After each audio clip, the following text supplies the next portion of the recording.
國際雙年學術研討會客家界載體全球同多樣界體質創始，全球客家移民同認同。Season 7 start now. The theme is Formation and Diversification of Global Hakka Identity. 一萬同時間教本體質創始界主持人客家委員會客家學術發展委員會趙新鳳教授。Let's pass the time to the moderator, Professor Xin Huang Michael Xiao. Okay, good morning, everyone. I hope you have a good night's sleep and a decent breakfast, which I did too. And now we are into the session 7. The title is Formation and Diversification of Global Hakka Identities. And we are very happy to have three speakers, sorry. Originally we scheduled 5, but then Professor Wang couldn't make it due to the family issue. So we have a 3 distinguished presentation. And so each one of you will have 20 minutes instead of 15 minutes. And then we will have a deep floor discussion. Let me introduce you one by one. The order is on the program. The first presenter, actually 3 of them, you all know them very well from yesterday's their presentation of themselves and their work and their expectation of Hakka studies. So I don't have to elaborate their very distinguished career. So let me just read them printed in the program. The first presenter is Miss Paula William Madison, Chairwoman and CEO of Madison Media Management. As she said yesterday, she make a lot of money, right? So apparently it's very true. So she make money, and not just for herself. She tried to promote Hakka studies and try to promote the Hakka identity. So the first presenter is Paula, and the title is, this is a very interesting title, Toward an Ethnographic Studies of a Jamaican Granddaughter Searching for Her Hakka Roots. The second presenter is Professor Sharon Carstens. She is the Professor Emeritus, Anthropology Department, Portland State University. Her title is Making Hakka Women Visible, over there. And the third presenter is sitting next to me, Professor Kathleen Lopez, Associate Professor in the Department of Latino and Caribbean Studies and the Department of History, Rutgers University of Arts and Sciences. And her title of presentation is Hakka Imprints in Cuba. So we have case studies or personal ethnographic analysis in Cuba, in Jamaica, and Malaysia, and Cuba. So without further ado, please join me to welcome Paula. Thank you. Good morning. First, I would like to start by sharing with you. Should I stand up? First, I would like to start by sharing with you a video, which is the trailer to a documentary that was produced and released in the year 2014, which gives you a quick explanation of what this is about. So let's play this. Hey, we're part this and part that. We have to know where we're from. The best we might be able to do as a descendants of slaves is possibly go back 2, maybe 3 generations, and that's about as far as we can go. I am not defined by slavery. We are not. It was a moment in time of a very, very, very long legacy of Africanness. We all grew up in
traveling from the north and are the migratory tribe, and they're the adventurers and are seen many places. And one, I was stunned out of my mind when Carol said that her Choctaw, her family's history, goes back to 600 BC. And I thought, what? My family has a Choctaw. This is Adassa's mother. And then Adassa was taken back to China with her father, Sam Lo, our grandfather that come here. Yes. It is a Hakka people who have traveled the length and breadth of the world. This is more than I ever hoped for. I knew that this was going to be emotional, but so what? What it was going to be was the fulfillment of my dream, of my goal. My husband said, when you find these Chinese people in your family, what are you expecting to happen? You know you're black. I know I'm black. I expect that because I'm their family and they're my family, we'll be family. The venture that we're taking to China is like a dream come true. To finally find some people who are related to me. I knew that I am a Lo and they will want me as much as I want them.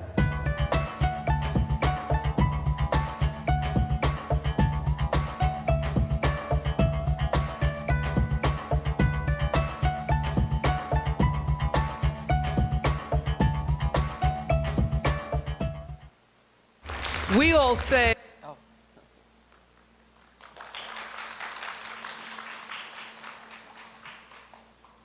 So what I'm going to talk about today a little bit is to explain what has come as a result of finding my grandfather's descendants in China and what it has meant for me as the granddaughter of a Hakka man who left China, went to Jamaica, and returned to China, and had children around the world. But importantly, like me, there are many of the Hakka Jamaicans who want to know more about their families. Some of them know, but many, many of them have never made it to China to find them.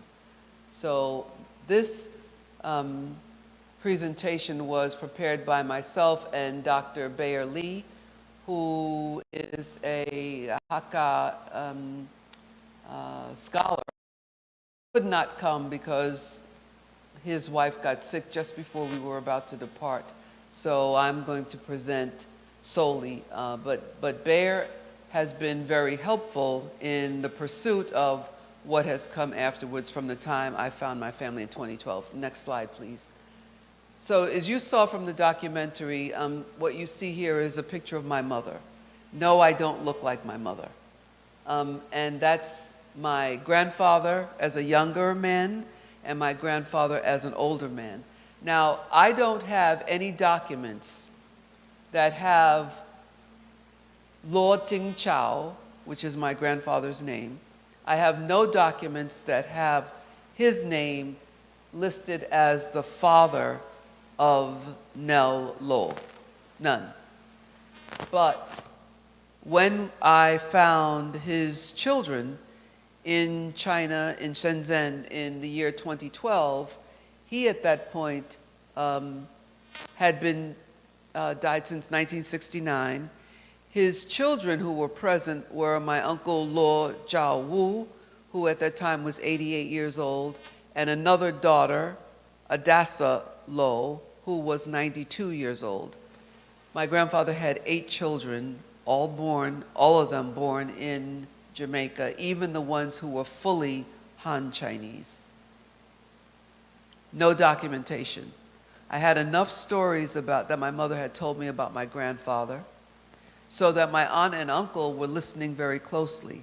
But when I showed them her photo, that one, and I had never seen pictures of my grandfather before, and they had that photo, my aunt and uncle said, of all of his children, she looks more like him than any others. That's his daughter. So, next slide, please. Shortly thereafter, my cousin, who founded the Toronto Hakka Conference, I guess He is in black, the third from the right, Dr. Keith Lowe. He founded the Toronto Hakka Conference. And when I met him, he insisted that I, Paula, who live in Los Angeles, but I'm from New York originally, but it's 3,000 miles apart. He insisted that I create an organization. Thank you. Is this the pointer? So I just, which one? This one. Okay, so that's Dr. Lowe. So he insisted that I form a Hakka conference. So it was at his insistence that we created the New York Hakka Conference. The very first one we had was in October 2015, and we had it in New York at New York University, at which time, the very first conference we had, there were about 100 or so attendees, most of whom were mixed race like me, right? Jamaican, Chinese, and you can see here, this gentleman here, his name is Randy Chin. That's his wife. Randy Chin, his parents, Vincent and Patricia Chin, founded V&P Records, the famous music production company in Jamaica. And as I said to some people last night, the African Jamaicans are the ones who created reggae music, but it is the Chinese Jamaicans who created the reggae music business, right? They made the money from the, so consistent with my understanding of how the Hakka people are, that's what happened. This is Jeanette Kong, who some of you have heard of, right? And Jeanette is my friend, and she's also the producer of that film that you just saw, right? And the producer and the director. So next slide, please. And next one. What you see here is a compilation of some of the New York Hakka conferences that we had. We've had as many as, I'd say, 150 people who attended. Kathy Lopez, who you'll hear from later, she came. And what you see here are this woman, Sabrina. Her father owns the largest frozen food Jamaican cuisine company. And so they sell Jamaican meat patties and other Jamaican foods around the world. And so she attended, and you can see that they're wearing what we have identified as the traditional Hakka women's hats. This woman is one of the most famous fashion models in the United States. So very early on in the 1970s, she was a very well-known fashion model in the United States, and she is Hakka Chinese Jamaican.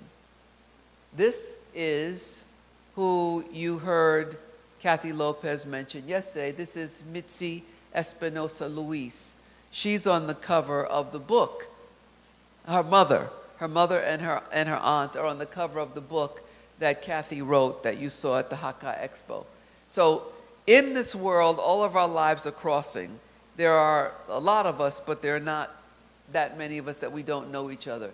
And then these are some of the people who attended the very first conference. And you'll see, this is the second conference, which was held at the Second Baptist Church of China, the First Baptist Church of Chinatown in New York, the church where Dr. Bayer Lee is actually the pastor.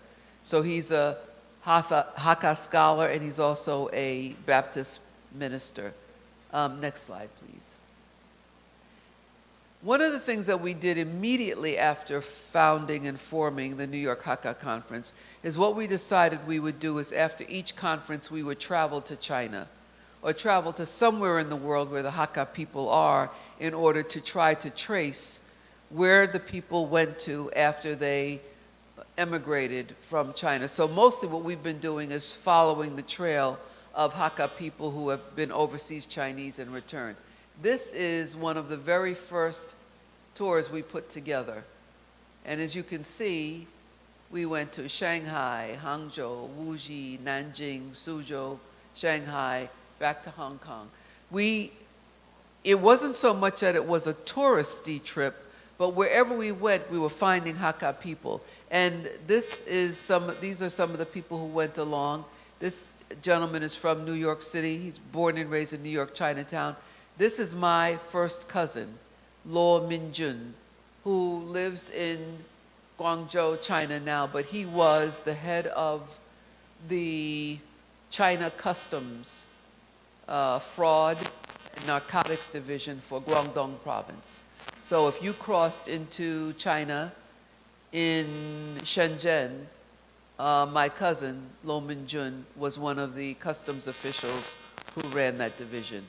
That's Dr. Lee, that's myself, and that's a friend, African American, who, not Hakka, but was very much interested in pursuing and following the Chinese in,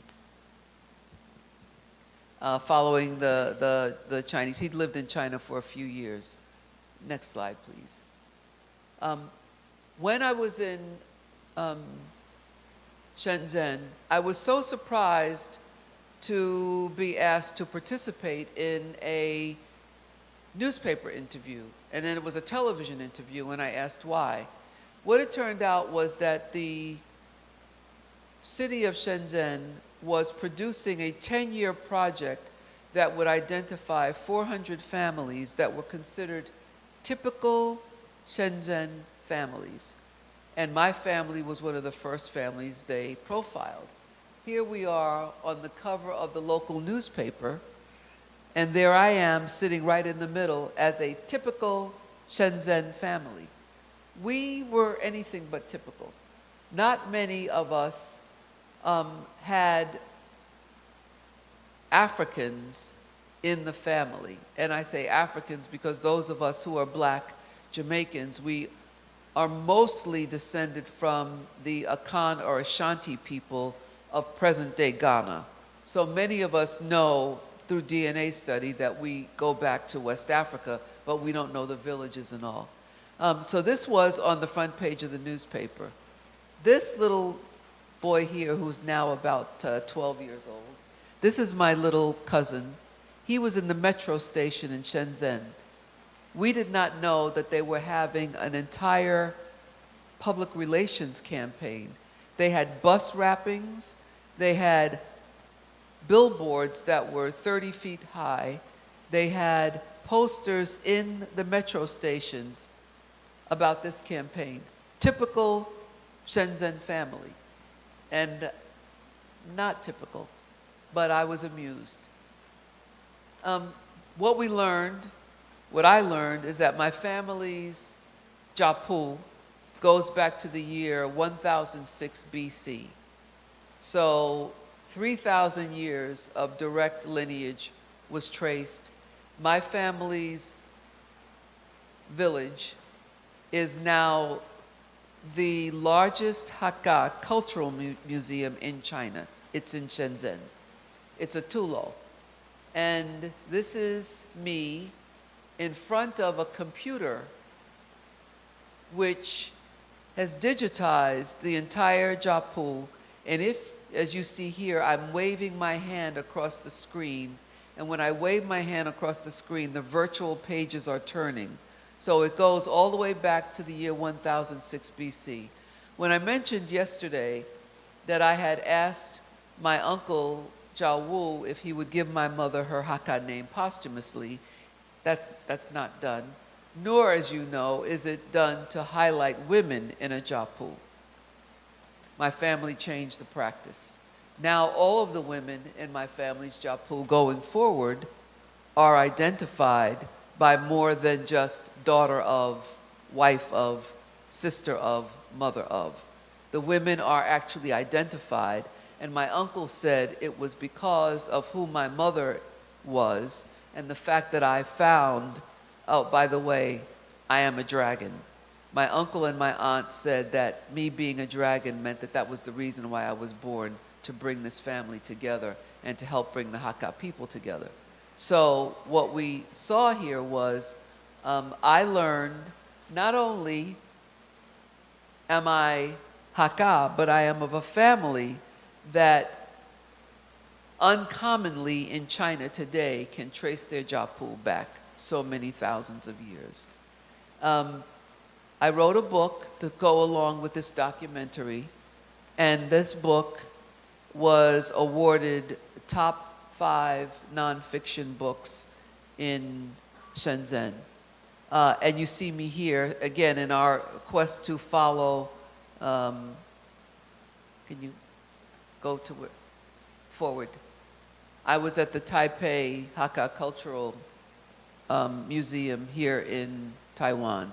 So what we've done is we have gathered and brought along many, many, many Hakka people who did not know so much about themselves, so that today what we have is probably a mailing list of about 500 people who have become a part of the New York Hakka Conference. We intend to resume the travel and the conferences next year. We've not come to Taipei as a group yet, so maybe that's one of the places that we will come to. But what I would like to explain is that there is a gentleman by the name of Kyle Anderson, who is an NBA basketball team player.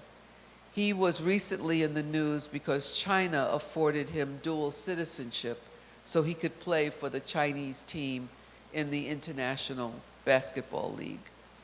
Kyle's mother is a member of the New York Hakka Conference. She didn't know anything about her family in China.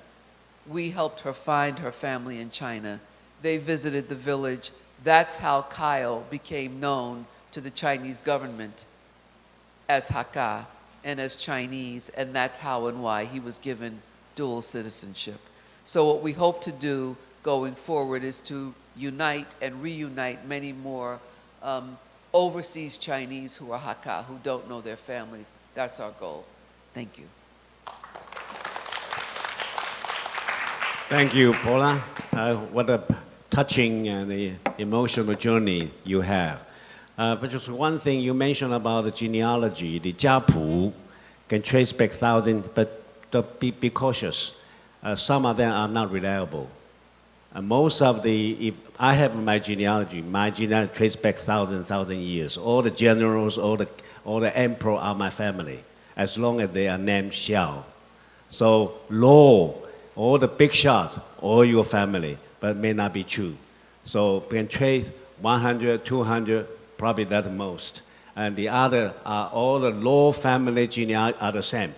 They copy each other. So, but just trace with reliable data, and the rest can be your law family's historical background. So that's the background, but not real your family. They are the surname associations. So I think that's what all the ethnic Chinese, and include Taiwanese too, we take our genealogy not so seriously, but we take our root seriously. So that's just precaution for you. Yeah, thank you. So thank you very much. And then we will leave all the questions you might have at the end. So let me ask Sharon to present your talk. Let's welcome Sharon.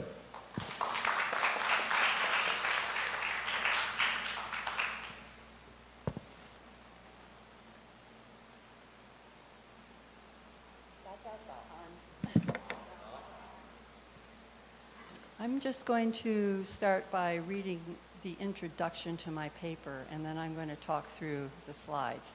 And I'm doing this in part because framing my paper is important, and sometimes I don't fit it all in properly. So one of the key motifs of Hakka identity has focused on the special position of Hakka women in late imperial China, who with their unbound feet and the custom of Chinese men often traveling away from home and to other communities were not only responsible for agricultural work, but sometimes even were the people who took care of the community. They were responsible for community governance.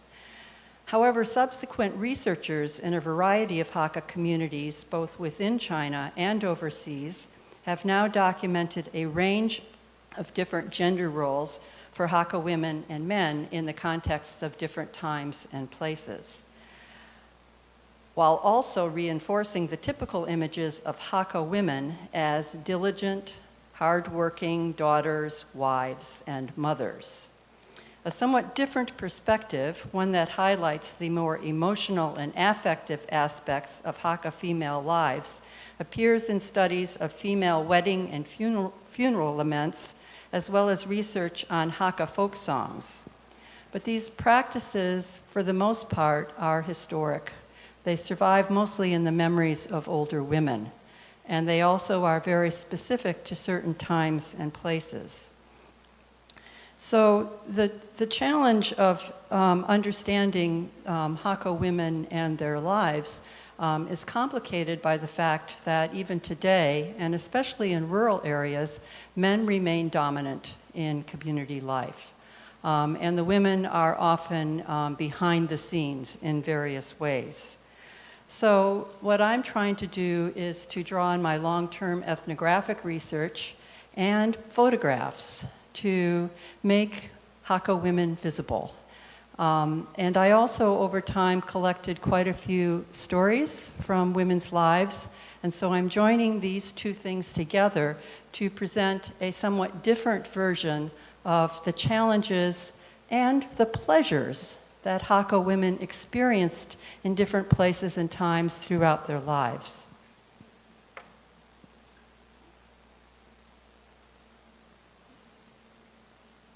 Okay, so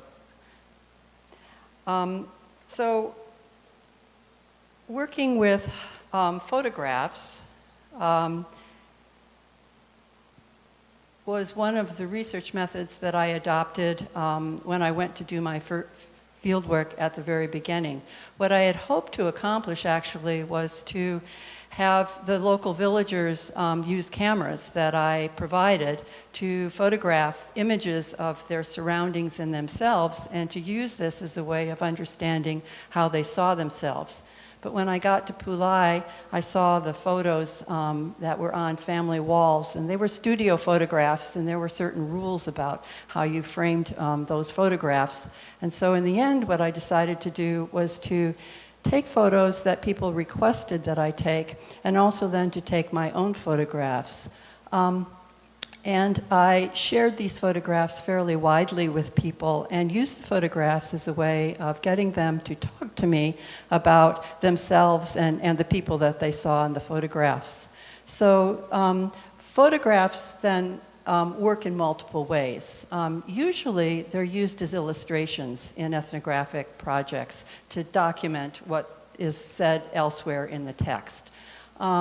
Sometimes you can look at old photographs and discover things that you forgot were there, or that you didn't realize, and they're caught in the frame of the photograph, and so they can actually reveal unexpected things. But also, very importantly, they offer a different way of understanding. They can convey emotional and aesthetic ideas that are not always as equally explained in words. So this is a photograph of the landlady in the first place that I stayed in Gumsang. And I was taking photographs of her that day, along with a photograph of her new grandson and her son. So she was very pleased with this whole project. And you can kind of see it in her relaxed demeanor here. She's very confident, very kind of proud of herself. She's wearing a typical sarong for which women in that area wear when they're married in a domestic space. And I showed this photograph to the people in the family where I stayed in Pulai, and they said, "Oh, we know her, and she has Shirley Yen. She has definitely an eye for power." And they began to talk about her, and they talked about the domestic arrangements in her family, some of which were quite unusual. And I learned a lot just from showing them that photograph.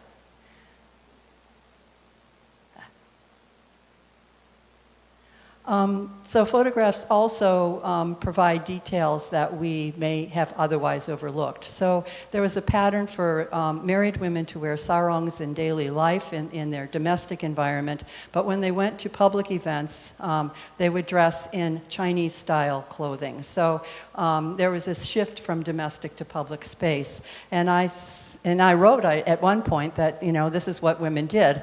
And then I looked back at this photograph, and there's one old lady in gray hair. She's almost disappeared there, but she's wearing a sarong. So you can overgeneralize, or you can catch yourself overgeneralizing by looking carefully back at your photographs. There was also a pattern where only men hung out in the two pulai shops. Women were in domestic space, and men often gambled in those shops. They would sit around in the afternoons and gamble. Women were never present in those shops, and so there was a pattern there. But then I discovered in my photographs, here is a photo on the porch of one of those shops, and there's a woman there. Playing cards with men. So again, unusual, and later on I knew that these were relatives, so this was just a very casual point in time. People were relaxing during the temple festival, and it was unusual, but there it is. People also would request to be photographed. So this old woman, Jang Apo, I met her fairly early on and had accompanied her back to her house carrying some heavy groceries. And when I got there, she was very friendly and her husband was very friendly. And they allowed me at that point to take photographs. I just requested if I could. But they made sure that they arranged themselves in a certain way. So she was going to stand in front of the old house, and he said, no, that doesn't look good, I want you to, pose somewhere else. And she put on this long sleeve shirt. She was also wearing a sleeveless shirt at the time. So they were arranging how they wanted to be represented. But later on, in fact, just as I was about to leave, I paid them a last visit, and she asked me to photograph her in this Chinese-style dress. So you get a sense that, she wanted to be remembered and honored for both sides of her. She was willing to share with me the casual everyday sarong, but she also wanted to be known as a proper Chinese woman. So photographs offer one type of visibility, but visual images are not enough, and so they're greatly enhanced by the things that people talk about and tell you and share with you over time.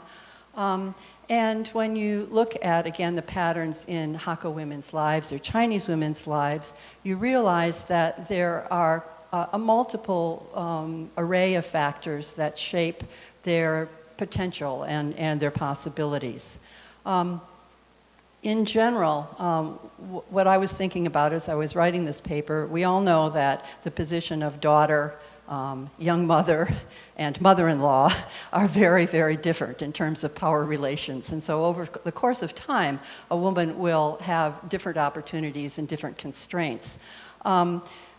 Depending on your birth family and your marital family, if you are born into a wealthier family or you marry into a wealthier family, you may have a lot more opportunities than you might have in a poorer family. So you have to kind of look at the family background for individual women. And then as the broader environment changes, different economic activities, different kinds of educational opportunities, and so on, these also very much shape women's lives. So the second part of my paper looks at Pulai women through 4 distinct periods of time. The first one was at the beginning of the 20th century up until 1950.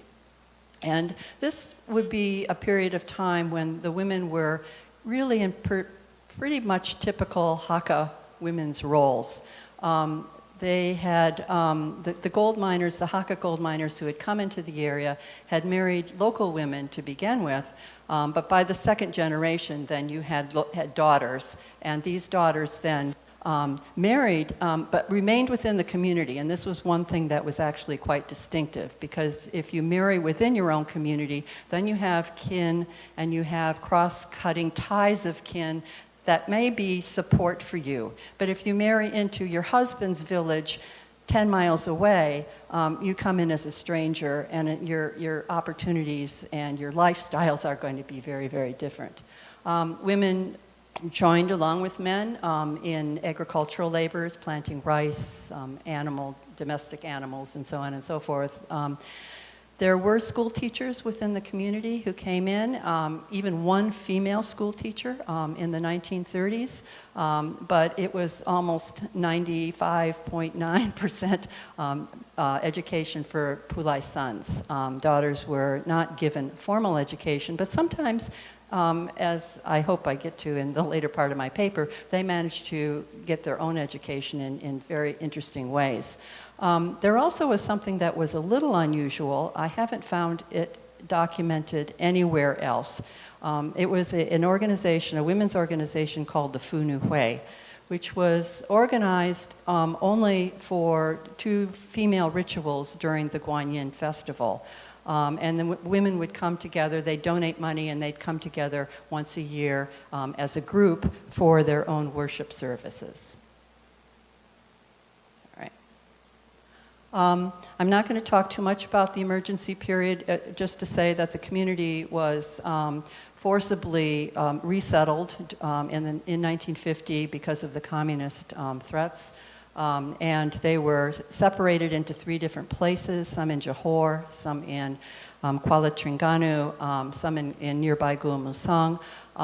And there were some shifts in opportunities for women, but it didn't last very long. And again, I'm not going to go into the details now. So my first field work in Pulai was in 1978.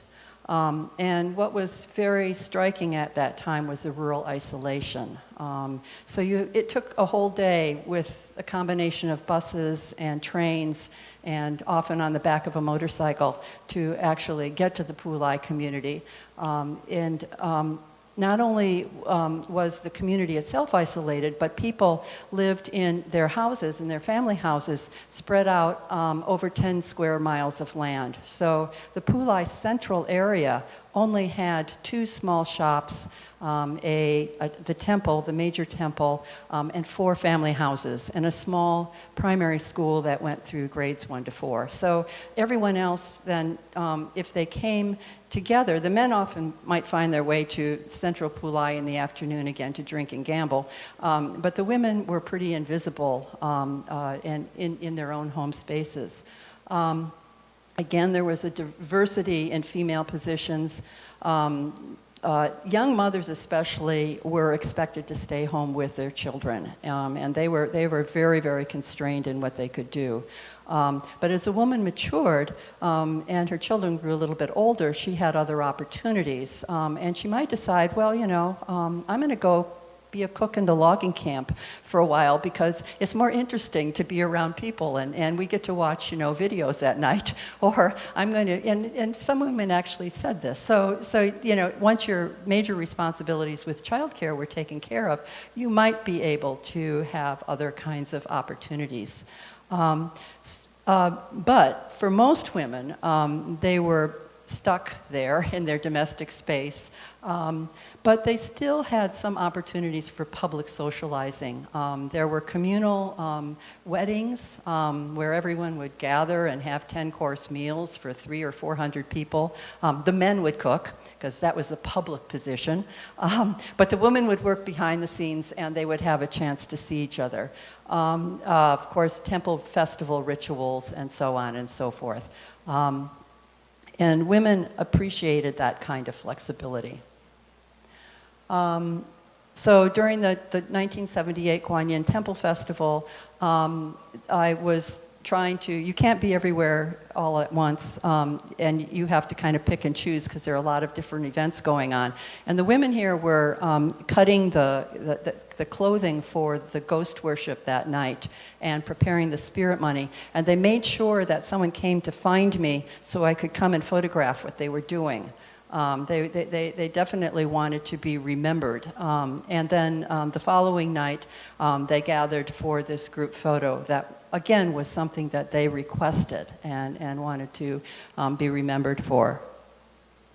In the 1980s and 90s, things changed in part because gold mining came back, not their gold mining, but a government-sponsored project that forcibly made them sell their lands, and then most of them moved to the central area. So there were more opportunities for socializing now.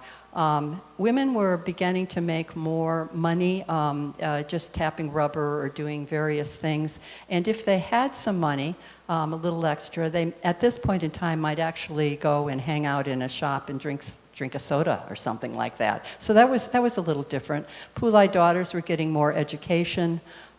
There were new roads into the area, good and bad, because one of the roads led up to southern Thailand, a major prostitution area, and the prostitution became an issue with a number of families and women.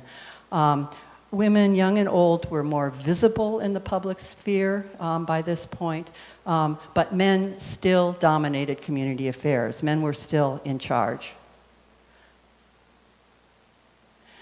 So then the last part of my paper, the third part of my paper, 3 minutes left, okay, so I won't have much time. So what I do is I have chosen 4 women, and I look at their lives, I describe their lives, and I also describe the kinds of conversations they had with me, a little bit about their personality. So Wen Asao was the woman in the family where I stayed, and I learned a lot about her over the course of time. Her father and mother had an arranged Simpua marriage, and apparently it was not satisfactory, so her mother left after a while when she was still young.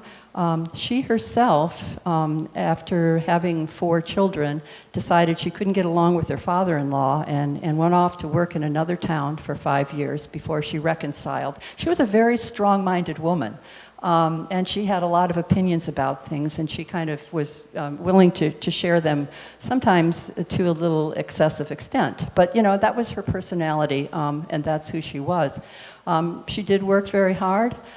She believed that a woman should control some of her own money to spend not only on her children, but just in case she got abandoned. So she really thought that women needed to protect themselves from, and she told a lot of stories about the bad treatment that some of the women had. Kiao Jia. So this woman was really, really interesting, and I have to share at least one story. So she she was in a very, very poor family, and they were moved to southern Johor, and the family, her mother's husband had abandoned her, and she was, you know, sweeping the stores of stalls for food when she was 7 years old, selling vegetables. I mean, they just had nothing. And when she was 11, she lied about her age and went to work for a foreign family in Singapore as domestic help. Well, she missed her mother, and she figured out that because she really liked songs, and she had memorized a lot of the lyrics of songs she'd listened to on the radio, that if she went and bought the music with the written lyrics, that she could teach herself how to read. And she did. She taught herself how to read by listening to music and looking at the printed lyrics. Very strong woman, and very determined. Yeah. Her mother was 71 when I first met her. An amazing memory. 3 husbands. The first one abandoned her. The second one died. And the third one was reportedly a wastrel. She herself had a hard life of a lot of domestic and agricultural labor. She also was a spirit medium, so she studied how to be a spirit medium and shared with me things that women could and couldn't do in that role. She was a victim of black magic, and I don't have time for that story, but it's a lovely story. Time's up, I see. And she herself also learned how to read by sitting outside the door of the room where her brother was getting lessons and using an almanac because he was reading classical texts and following along in the almanac, and then asking people to help her to understand the words. So she made sure that she also had a rudimentary education, and she used it, among other things, for writing Hakka Shangge in this little notebook that she showed me. Sorry. Oops. Okay, one last person, really quick. So this is the woman who I was closest to throughout my many visits back to Pulai. She was also somewhat unusual. 2 of her children were adopted. She gave birth to 1 child, but she would hire herself out as a contractor and do all sorts of little jobs. And she liked to do that. She didn't like staying at home. Her husband liked staying at home, and they got along fine. She was very curious about things. And by befriending me, she got the inside scoop on a lot of things that she wouldn't get otherwise. And meanwhile, she told me a lot. So we shared a lot over the years. And by the end, she was not only a leader of the Funuhui, but she was allowed to stand in the front row with men and offer offerings at the last Temple Festival where I saw her. She also collected Hakka Shangge. Oops. Sorry. Okay. Really quickly. So there were distinctive features about the situation for Pulai Hakka women. The fact that they married within their community until 1950 made a difference in their lives. But the fact that they had dispersed settlement also could make things very isolated for them. There was no kind of women living together close by each other in a village like Marjorie Wolf talks about. You didn't have a woman's group. But you did still have lots of opportunities for getting together with friends and relatives, and there was a lot of female gossip. Women took on a variety of tasks, sometimes from necessity, but sometimes from a choice that gave them more freedom, more flexibility to do things that they liked. They had very different money management priorities than the men did. And even before the 1950s, as I've remarked, some women managed to educate themselves. And when they did, they used the education for different reasons than men. So for men, education meant social status. And that was a really big part of their identity. For women, education meant the ability to use literacy to write down Hakka Shangge, to write a letter to their mother, to read things that they might find interesting, but they used literacy in a very different way. So sorry that I went over my time, and I look forward to some questions. Thank you. Thank you, Sharon. Okay, we'll leave the question to the end again. Let me welcome Kathleen Lopez on Cuba.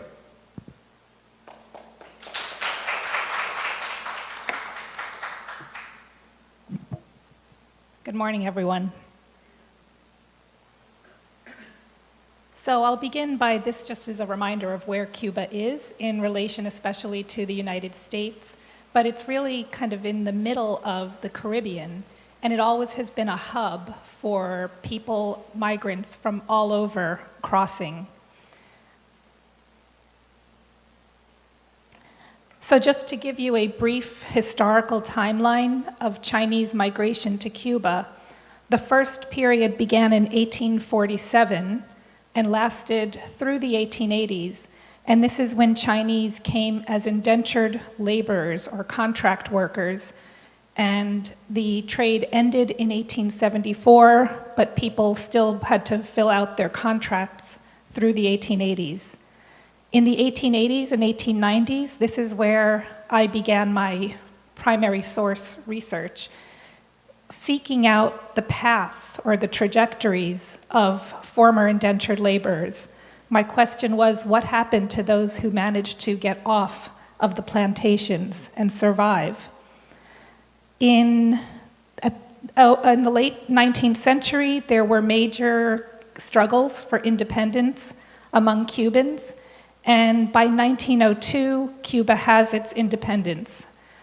It was occupied by the United States several times in the 20th century, and during that time, the US imposed its own anti-Chinese exclusion laws. So it's another reason why I start with the map showing how close Cuba was to the United States, or is. And then in the 1950s, as we know, there were major socialist revolutions both in China and in Cuba, which also disrupted migration flows.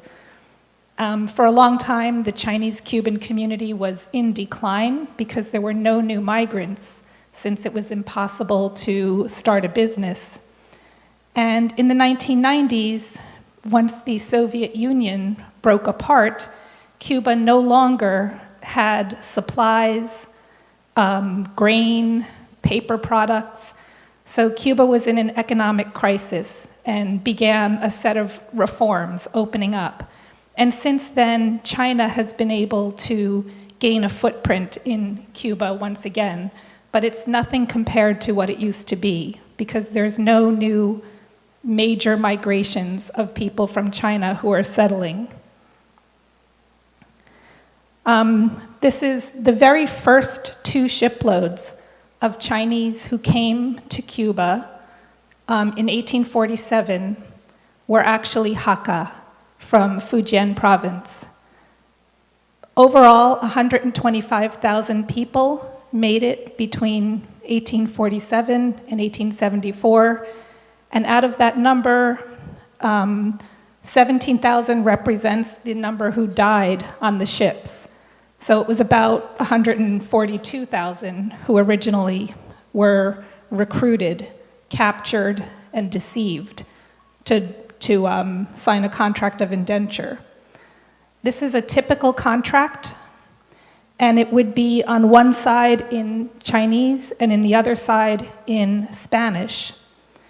And as you can see on the top, the Chinese characters clearly say labor contract, 雇工合同.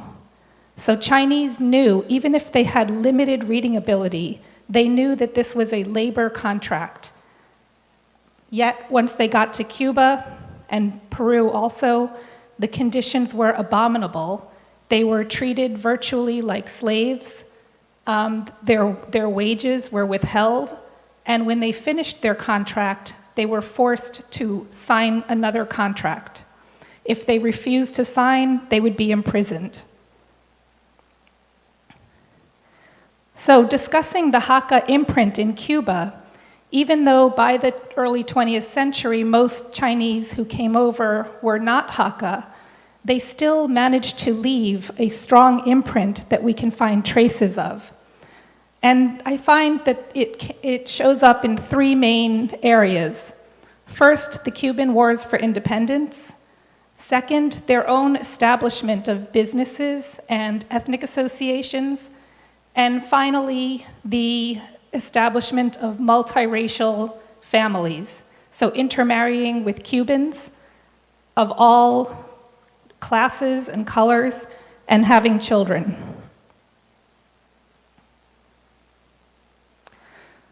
The sources are difficult for researching Hakka presence because, as I mentioned yesterday, the word Chinese was used to describe everyone. And often in the Spanish colonial records, it would be Asian, Asiático in Spanish. One of the earliest sources we have is actually from an Afro-Chinese Cuban whose name was Antonio Chufat Latour. And his father was a merchant, and his mother was of African descent. And because of the last name, Latour, we think she was probably from a French Caribbean colony. He was a translator for Chinese associations. He also worked for the Cuban government, and he was an active participant in the struggles for independence, but also for Cuban sovereignty during the US occupations in the early 20th century. So he wrote this history in Spanish, and throughout you find traces of Hakka. The first Chinese association was actually set up by Chinese from Guangdong province, but the second one was by Hakka Chinese, and they fittingly named it Second Alliance. So they clearly felt they could not join the other major association. So these were all former indentured laborers. And as you can see, most of them have taken on a Spanish first name. They often also were forced to take the name of their master on the plantation. Our colleague Mitzi Espinosa Luis has been collecting some of this information and trying to, using her contacts in the Chinese-Cuban community, to further figure out information about what we find in the documents. So here she asked a community member to help her figure out the characters for the last names. In the independence wars, Chinese Cubans were especially known for fighting on the battlefield, but also for providing auxiliary help. So for helping with food, supplies, things like that. And this is on the left, you see a photo of a veteran. He's a descendant of a Chinese. And then on the right is an artist's drawing of Jose Bu, who was a famous captain, and it was said that he was eligible to become president of the Cuban Republic because of his service in the wars for independence. So the point is that Chinese were very much embraced as part of the new Cuban nation at the beginning of the Republic in 1902. And among them were mentions of several Hakka who fought. We also know, some of you may have heard about the famous Chinese doctors in Cuba. These doctors were mentioned throughout Cuban newspapers and magazines. And the Hakka doctor was known as Cham Bom Bien. And you can see how his Chinese name got turned into a different kind of surname. And there's a famous quote that is often repeated in Cuba today: if something can't be fixed or cured, they say, not even the Chinese doctor can fix it. And on the right, you see an image of him curing someone who's apparently dying, and he's saying, oh, you'll be better soon. And all the Spanish doctors around him are kind of saying, this is hopeless. So these are the kinds of images that appeared. This is something that appeared in a magazine in 1981, where the reporter, as late as 1981, was doing some more research on this famous Hakka doctor. And he located in the archives a manifest of herbal supplies from California. So the doctor would mix plants that he had found in Cuba with supplies that came from the Chinese community in California. And Mitzi has also asked a colleague to help translate this.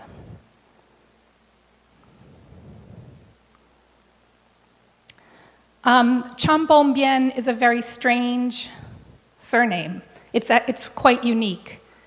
And so Mitzi went even further and looked in the phone book and was able to contact more relatives of him, descendants of him today, including people who live in Miami. And she was able to talk to them over the phone and conduct some interviews. So these are just one of the ways that today people in Cuba are kind of furthering interest in Chinese and in Hakka. Another well-known Hakka Chinese was Carlos Cartaya Chong, and he is from the central part of Cuba, not Havana. But he became so well-known, he was a president of his own association, he was an honorary Chinese consul, he had 4 children who he sent to China for education. And the photo on the left shows two of his small sons at a school in Cuba. So they had both the Cuban education to start, but then when they got to be a little older, were sent to China. He's known as a benefactor, a philanthropist for the whole county. And so in 1946, the city decided to honor him with a plaque that they have placed on his house. And on the left, you see a photo of him and, not him, but his descendants, his children, and some government officials. So to this day, he is well known in the area. And this is his house now, today. And the yellow shows where Remedios is, or Camajuani, where he lived. So you can see it's a pretty big swath of the island, and he was known throughout. According to Mitzi, who has done some interviews, he was especially known for his role in the carnival, or it's the local festival, which is known as Las Parandas. And here you see people working on the floats and the costumes today. So the point is that it really consumed all people, and it was a quintessential Cuban cultural institution. And here you have a Chinese immigrant who's known as someone who supports this with funding, providing space. So he's always associated with these festivals. In the 20th century, as I mentioned, most Chinese migrants who started to come after World War I to cut sugarcane again were from the 4 counties in Guangdong province, and also Jiangmen and Zhongshan. And at this point, by the 1940s, Havana had become one of the most well-known Chinatowns in the world. And this is a typical shop of imports from China, where, as you can see, it's Chinese men who run the shop, but they hire Cuban women who they're working with, and as Paula mentioned, sometimes having children with or marrying. And there also were cafes. So again, a quintessential Cuban institution where you go to get your lunchtime cup of coffee, or the bodegas where you might need a can of food, and the Chinese ran these small shops. And as you can see, these shops, both in Cuba and places like Jamaica and Peru, were a place where everyone in the neighborhood hung out. So you had children from all classes, colors, hanging out. A lot of Afro-Cuban children on the island say that when their parents were off to work, they would leave them at the Chinese shop. There was such a trust with the shopkeepers. And many of the shopkeepers didn't have their own families. Their families were back at home in China. These are just some of the typical institutions of most Chinese communities in Latin America and the Caribbean. So you have an ethnic association, a newspaper, I think it's the Guomindang newspaper, and that's the Chinese cemetery that we also mentioned yesterday, the entrance to it. This was a Chinese who ended up becoming a Cuban citizen, and he married a woman who was lower class in the central part of Cuba. And when I interviewed her many years later, she said she got married after he died, but she said he was her first true love, and for her it was really considered a way to raise her status in society. It was considered, for her, a move up, that she was marrying a wealthy Chinese merchant. By the 1930s, across Latin America and the Caribbean, there were nativist movements. So push for no more immigrant labor. We only hire Peruvians, Mexicans, Cubans. And as a result, the Chinese were the targets of discrimination. So in several places, you see the development of new magazines that the Chinese merchants put out. And these magazines would be in 2 languages, or only in the local language. This one was called Fraternidad, and the Lianhe was the Chinese name, and it was bilingual, so that the children of the merchants who couldn't read Chinese would be able to read this, but also so that Cubans could see pictures of the Chinese as essential parts of the Cuban nation. So here they are marrying, their children are getting baptized. On the front page of this one, you see Sun Yat-sen, who's described as being equivalent to the leader of Cuban independence. And then, as we discussed, many people sent their children back to China for school. And this was an earlier period where they would have a contingent of children who were from Central America, Panama, and also from Cuba. Chinese were, this is all in the 20th century, Chinese were easily blended, becoming, being part of a Catholic church or a Presbyterian church, and practicing their own form of syncretic religion. And by the 1930s and 40s, they started to set up schools in Cuba, in Peru, in the diaspora, rather than sending kids back. And as you can see, many children here are mixed. There were big debates in the community about how we keep language and culture alive among the second generation. And this was one of the main ways was through the ethnic associations.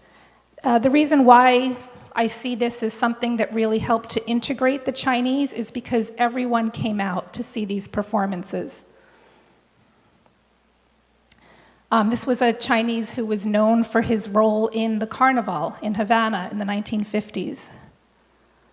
And these are 3 Chinese-Cuban opera singers who had to learn to read a libretto. They didn't know how to read. They had to read the phonetic pronunciation to learn this opera, and they're all mixed. We also have artists of Chinese-Cuban descent who kind of incorporate themes of identity into their artwork. And this is the Barrio Chino recently. So it's been revival. There's been a revival since the early 1990s to try to promote tourism and bring back Chinese cooks. And this is also the Hakka who we mentioned that Mitzi was able to locate. He recently died, but she found records of him and learned that he was one of the last few Hakka speakers in Cuba today.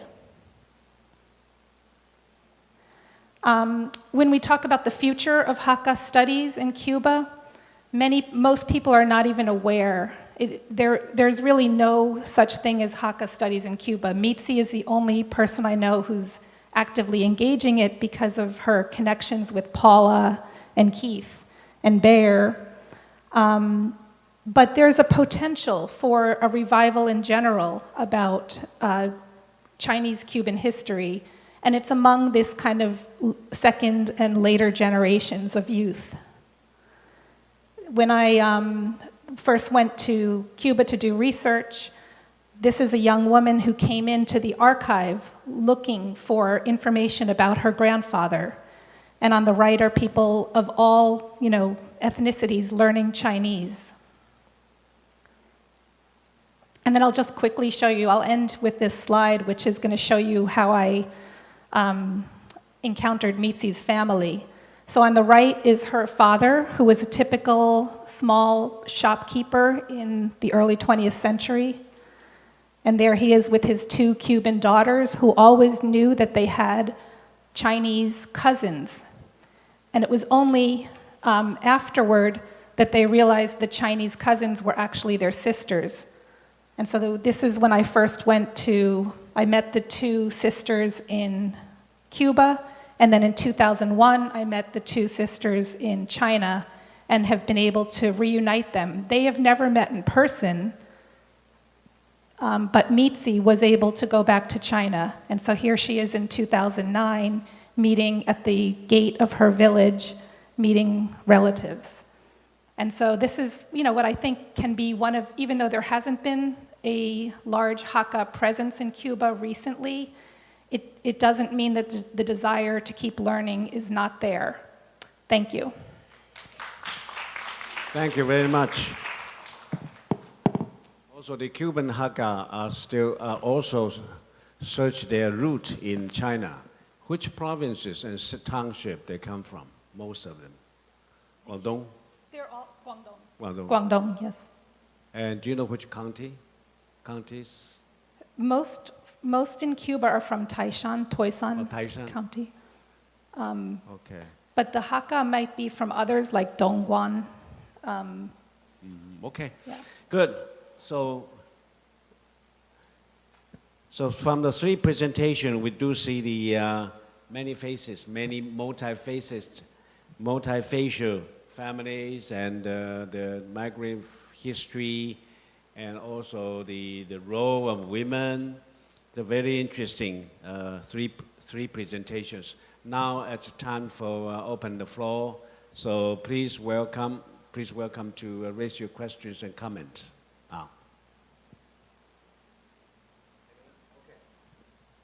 Fan Vang.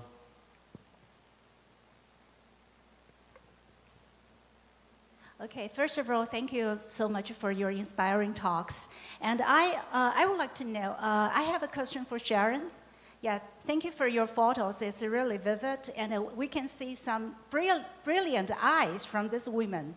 Yeah, and I also thank you for sharing these 4 life stories, even though they are so quick, such a sketch. But my question is that, as you mentioned, the women, they engage themselves in 妇女会. And this is probably an opportunity for them to engage in community affairs, right? 妇女会, or it's not really. It's just a women's group, just a women. And the men, and in fact the women complain sometimes because the men still have to put together the offerings for the ritual and make sure that it's done properly. And so so they're doing it, and it's their thing, but they're still a little bit dependent on men to make it happen. Yes, it's visible to the community that they're doing it, but it's very interesting because the first time I saw it, and I saw their special evening ritual, I kept saying, well, what are you praying for? That's maybe a little bit different from all of these other rituals. And they kept saying, no, it's just the same. We pray for peace, we pray for good health, we pray for, our community, and so on. And the format of the rituals in terms of the offering of incense, the bows, the kowtows, everything was totally mirrored the regular rituals. So, I finally came to the, conclusion that on the one hand, this was not meant to challenge the men, but on the other hand, it was something that gave visible presence to women and said, we women have our own unique kind of perspectives on things, and just being merged with the community is not sufficient. I don't know if that answers your question. Okay, because my question actually was that how they negotiate with men, but you just mentioned this. Yeah. It's interesting over time, the men, as the festivals get larger and larger because they keep collecting more money and things open up in the community, and they've got a lot of outsiders coming in, and things become a lot more ornate. The men gradually get tired of having to do everything, and they turn over certain things to the women. So the women now then wash dishes. I mean, again, behind the scenes, but the men don't want to wash dishes. The women sold incense packets to the outsiders who were coming into the temple. So they're asked to do certain things, But as my friend said to me, you know, we help the men, but they never help us. Okay, thank you so much. Anyone else?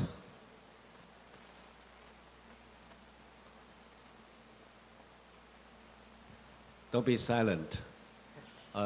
Catherine, you want to raise a question? Yeah, I wanted to, just because I've been thinking about this, but ask a question to Paula about when you showed your film in Jamaica, what the reception was there, and if it has kind of inspired other people to search for Chinese roots. Sure. So when I did show the film in Jamaica, there was a huge turnout. The Prime Minister came. People from all over came, and they were very proud. And what I've seen is I've shown the film in Africa, I guess the only place I haven't shown it is Europe. But for the most part, what I hear then from a variety of people, how it inspires them to go and find their families. As I mentioned, Suzanne Fitzgerald, when she came to the New York Hakka conference, she didn't know that she was Hakka. She just knew she was Chinese Jamaican, which is all I knew, because I guess by the time it gets down to the next generation, the word Hakka is not used. It's just Chinese. And when she came and learned that she was Hakka, what was interesting to me was I made a phone call to my young cousin in Shenzhen, and I shared with him on WeChat the documents that she had that were photos of papers that had been in her family written in Chinese. My young cousin Henry found the village and then found the village leaders, and that's how Suzanne and her son came to visit their village in Guangdong province, and the NBA sent television crews and reporters, and it was all over Chinese television. That inspired a lot more people to start looking. And interestingly enough, if you follow the NBA at all, there was a player from Taiwan, well, Taiwanese, Jeremy Lin. Do you know of Jeremy Lin? So Jeremy Lin was in the NBA, and now what's said is Kyle Anderson is the only Chinese player in the NBA. He's 1/8 Chinese, right? So like my daughter is 1/8 Chinese. But it's bringing people to an awareness. Trinidad, Panama, all over, people are realizing that it's not a lost cause, and that you actually can find relations. You can find your village, you can find your families.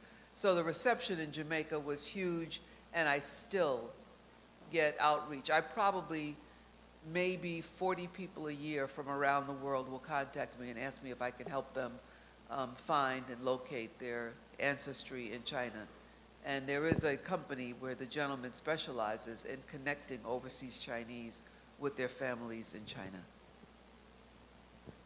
Are they all Hakka or not necessarily, only Chinese, like the Chinese? So the majority of them would end up being Hakka because many of them are Jamaican, many of them are Caribbean. So it's after you slice through a bit and learn that maybe while you still are from Guangdong, you're not Hakka. Or maybe you are from Guangdong and you are Hakka. But again, what Kathy was mentioning, it becomes less prominent in the storytelling that the people are Hakka. It's only now that there is a recognition that, oh, it's different. So it's not just Chinese, it's Hakka. And then what does that mean? I've spoken to an international Taiwanese Hakka conference maybe about 10 years ago outside of Washington, D.C.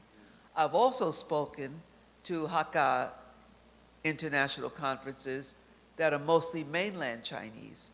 And I'm very careful to say that I am not speaking necessarily to the citizenship, right? And I think this came up yesterday. Not necessarily to the citizenship, but to the blood, to the people who are Hakka. Because somewhere in here, there's the possibility of there being distinguishing issues which many of us as overseas have no knowledge of. So I try not to get caught in any kind of a political discussion about whether it's one political ideology or another, but just Hakka. But when I mention about citizenship, means the local, the hosting country's citizenship, because they are, after all, they are Jamaican, but their roots are Hakka. So one is a cultural identity, one is a political identity. Yeah, that's what I meant. Okay, anyone else? Okay, please.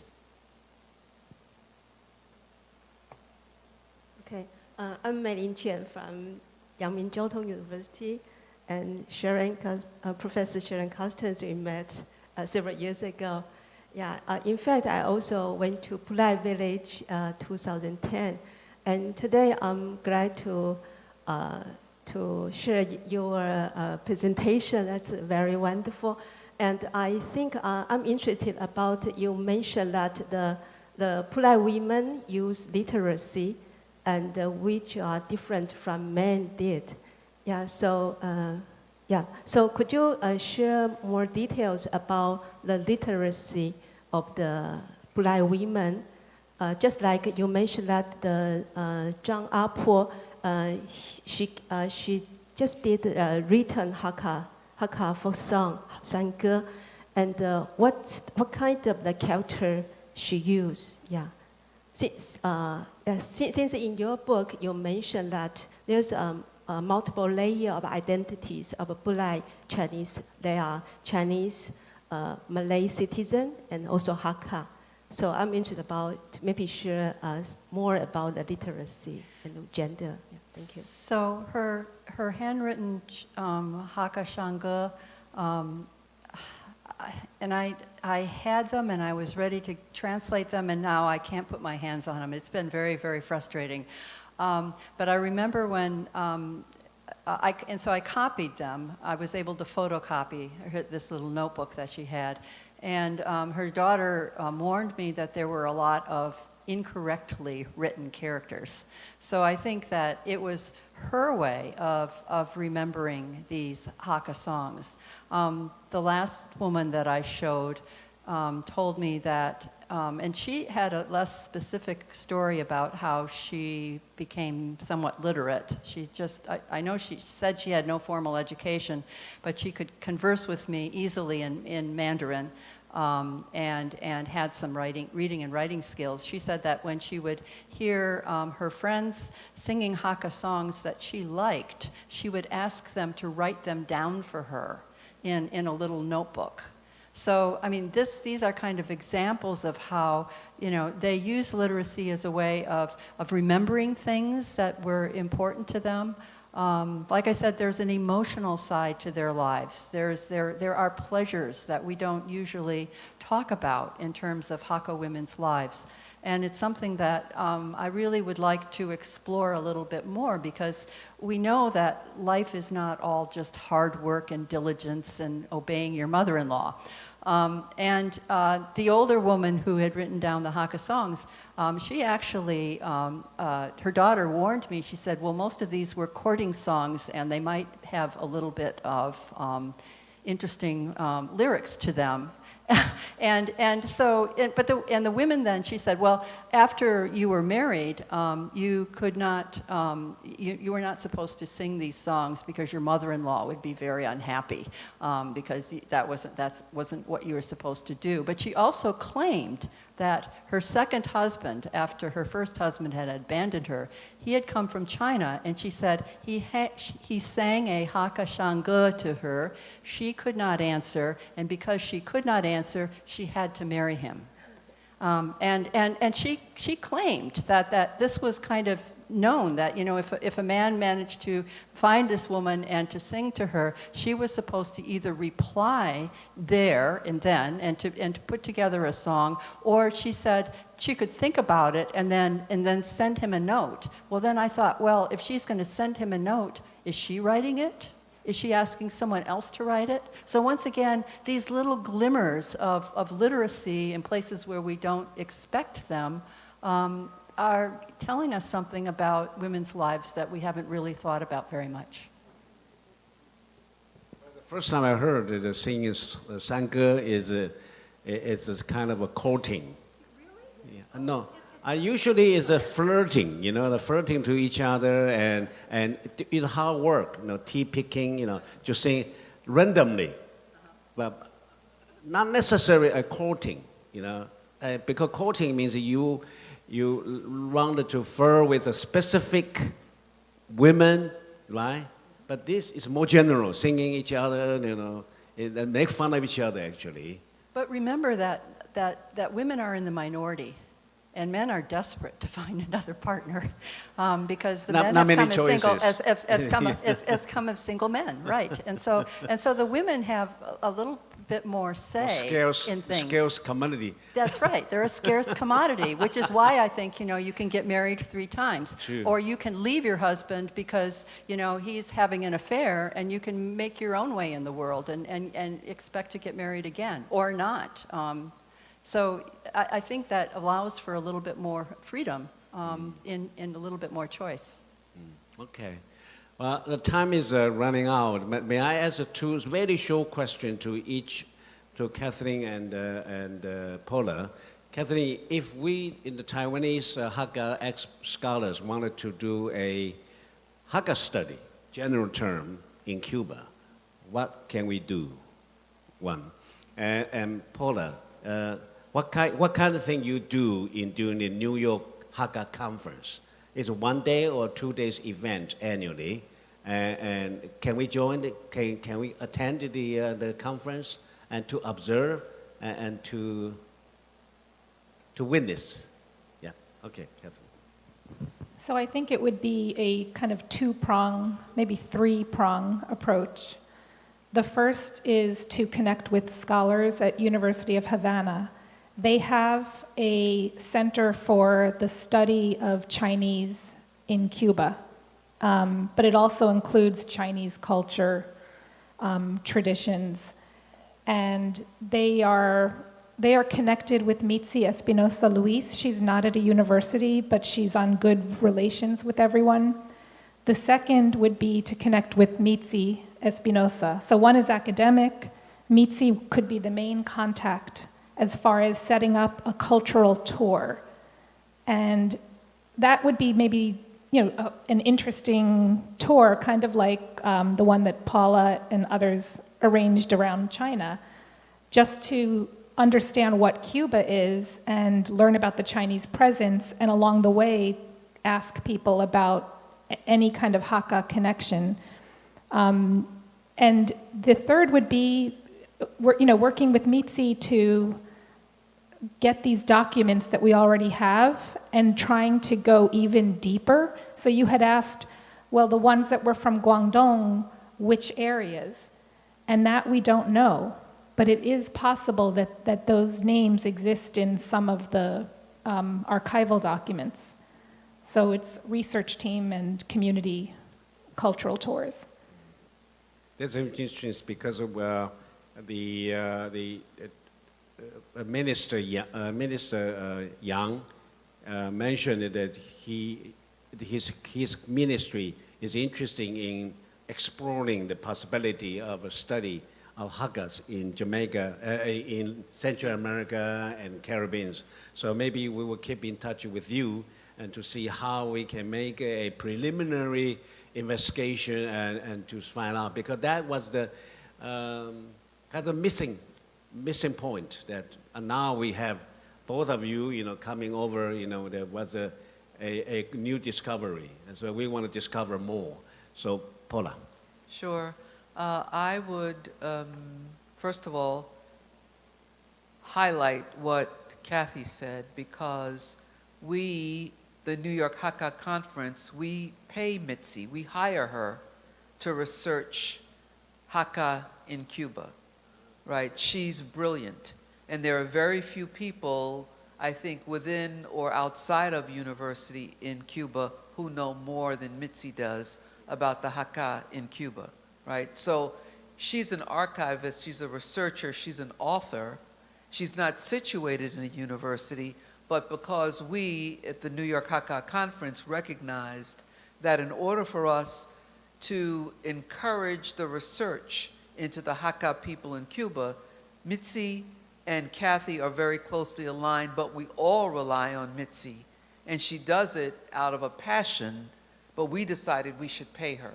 So we actually hire her to do this work for us. Having said that, the New York Hakka Conference, it's Friday, Saturday, and Sunday. It's a 3-day conference, and it's pretty intensive. We have probably, and I will share with you online some of the program books that we had.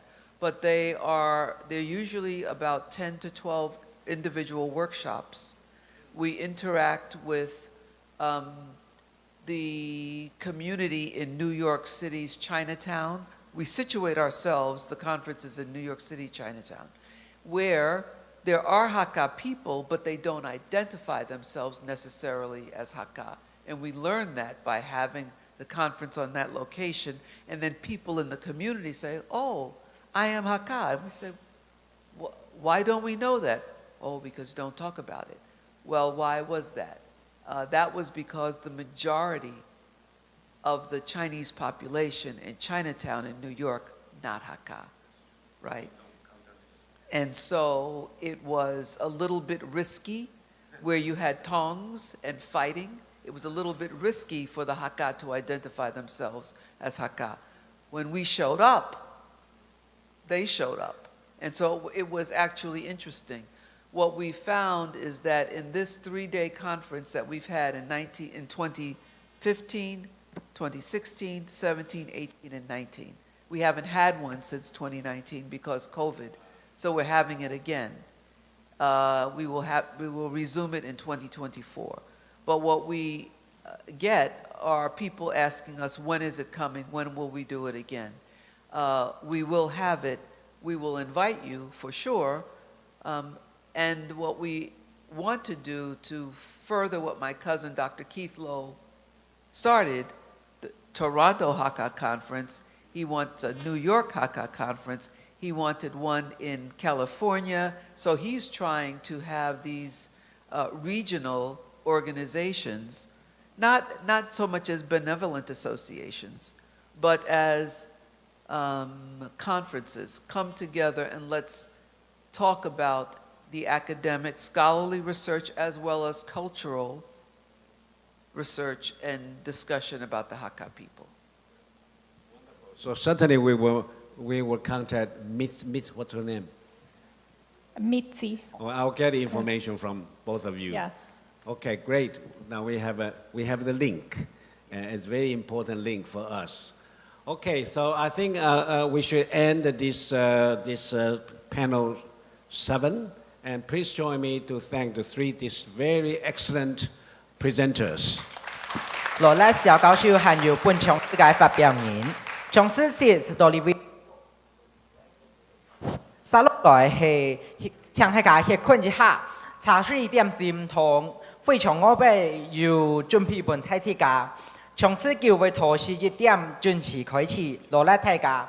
Thanks to Professor Huang Michael Xiao and presenters. Season 7 is over. Let's take a break. Season 9 will start at 11 o'clock. Thank you.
接落來進行嘅係長此橋，海外客家先教。Welcome back. Season 9 start now. The theme is Belief of Overseas Hakka Community. 兩萬同時間教本主持人，國立中央大學蔡芬鳳教授。Let's pass the time to moderator Professor Tsai. 好，各位与会来宾，大家早安。很高兴今天大家来参加这一场第9个场次是海外客家信仰。那我们今天总共会有3篇文章，第一篇是关于就是东帝汶，然后第2篇是越南，第3篇是关于马来西亚。那我现在先分别介绍一下3位讲者。The first speaker is Professor Michael Douglas, and he is from the associate professor from National University of Singapore, and in 2019, he published a book with Jonathan Chan. The book is Sina Timor, Baba, Hakka, and Cantonese in the Making of the Timor-Leste. And today his talk will be, very condensed part of this book. And I think it will be very interesting to know about Hakka in Timor-Leste, because as we said yesterday, it's, this topic is very less researched.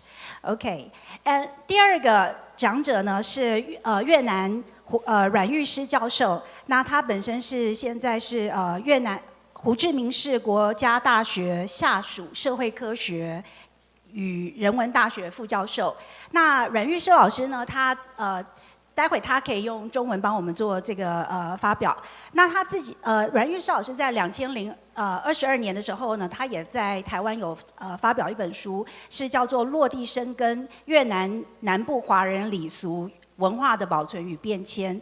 那阮玉诗教授他这本书呢，是从文化人类学来进行这个就是华人民间信仰的一个探讨。那他今天的演讲呢，这个发表呢，也是就是跟这个华人的信仰是有关系的。那他会介绍的是越南同奈省，那这个也是越南客家人比较聚集的一个地方。好，那第3篇是我们的马来亚大学中国研究所高级讲师林德顺老师。那林德顺老师蛮特别的，他其实原本呢是比较是做闽南人的研究。那他今天这个发表也他是特别在讲，就是说一个就是闽南人怎么去祭祀客家的神明哈，是特别用这个黄老先师应该是说黄老先师信仰，然后转变为黄老先师辞教的一个发展。那林老师的这个就是说他本身原来是做闽南研究，那现在转到我们的客家研究，那我想是应该也会带来不同的视野。好，那我们现在就请第一位讲者。So let's welcome Professor Douglas.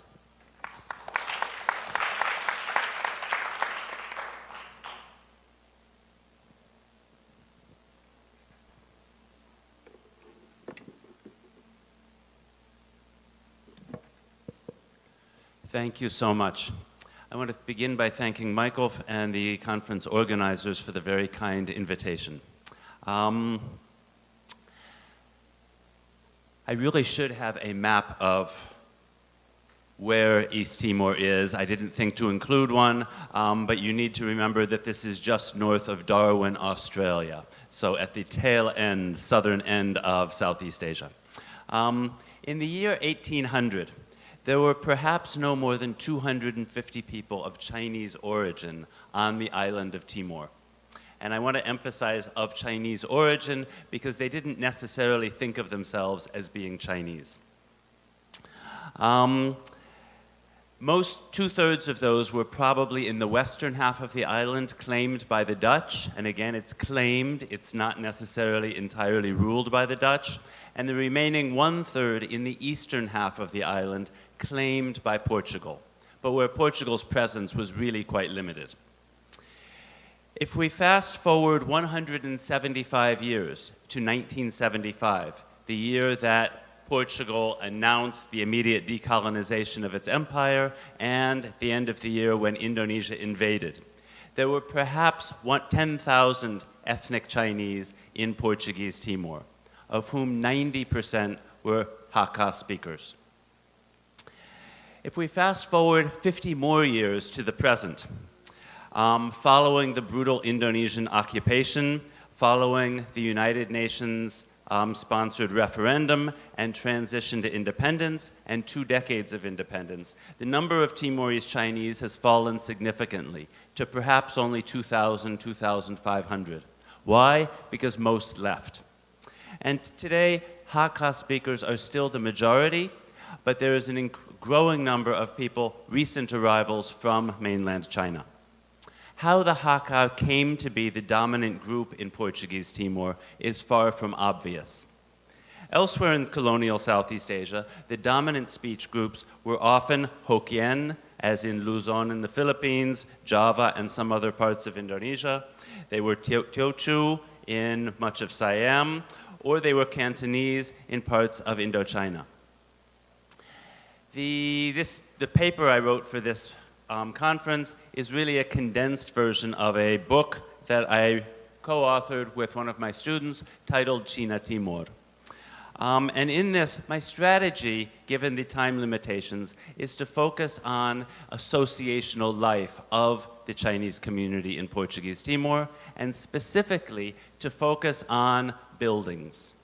And here what I'm interested in is the earliest Chinese temple in Portuguese Timor, how it was converted into a reading club in the early 20th century, and the conditions under which the temple was destroyed to make way for a modern school. So this comes in 3 parts. The number of Chinese, as I've mentioned, in 1800 was very small. We know from a French scholar, Claudine Salmon, that the majority of gravestones in Kupang in Dutch West Timor were gravestones of Hokkien speakers. She was only able to identify 1 Hakka in the early cemetery in Kupang. And so we can conclude that the majority of Hakka, of Chinese in early Kupang, were Hokkien speakers. Not surprising, probably having made their way out towards Timor from Eastern Java, where there was a significant Hokkien Baba community. On the island of Timor, ethnic Chinese spread out from Kupang along the north coast, sort of leapfrogging from territories that were under colonial control to those that were free of colonial control, moving east into the Portuguese half of the island. So how was this early community in Kupang organized? I don't know what slides I have. Yeah. There were really 2 features of the earliest community in Kupang, and those were a captain and a place of worship, a temple. These 2 images were drawn by a crew member of a French ship that visited Kupang in 1816. And the captain of the ship, Louis de Freycinet, reported that the temple at the top was dedicated to Nyonya Deos, a curious combination of the Malay Nyonya meaning female and Deos meaning God. In fact, if you read further, Nyonya Deos turns out to be what he reports to be Machupo or Matsu, a deity clearly linked to Hokkien. By the middle of the 19th century, curiously, it turns out that there was also a clan association that by all appearances was within the Matsu temple. And the clan association was a Lai clan association. And the surname Lai, there are 2 versions, are clearly Hakka, and so one wonders how Hakka Lais inserted themselves into a Hokkien Matsu temple, and I don't have the answer for this. Turning our gaze to the eastern half of the island, where Portugal claimed colonial control, we learned that by the end of the 19th century, a sister temple had been constructed. And it too was dedicated to Matsu, and all indications are the patron of this temple was a Hokkien man originally from the western half of the island, Li Hon Seng. From the visit of an we learned from a Taiwanese scholar who visited in the 1950s that this was dedicated to Matsu, and from an Argentinian naval vessel that happened to visit Dili Portuguese Timor in 1901, we obtain this photograph. What's most striking is the similarity between the two temples, one in Kupang at the bottom and the other one in Dili at the top. The architectural design is almost identical. Both are Matsu temples, and pretty clearly both were constructed under Hokkien leadership.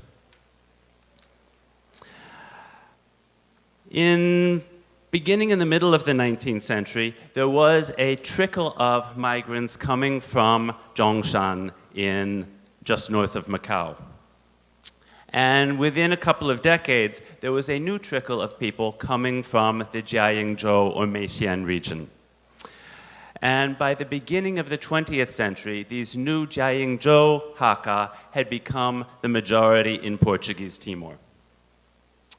They generally went into retail trades, some of them becoming skilled laborers as well. But to understand the impact that Jiayingzhou Hakka had in Portuguese Timor, we need to turn to Jiayingzhou for a second. This was an important port of call for the Tongmenghui.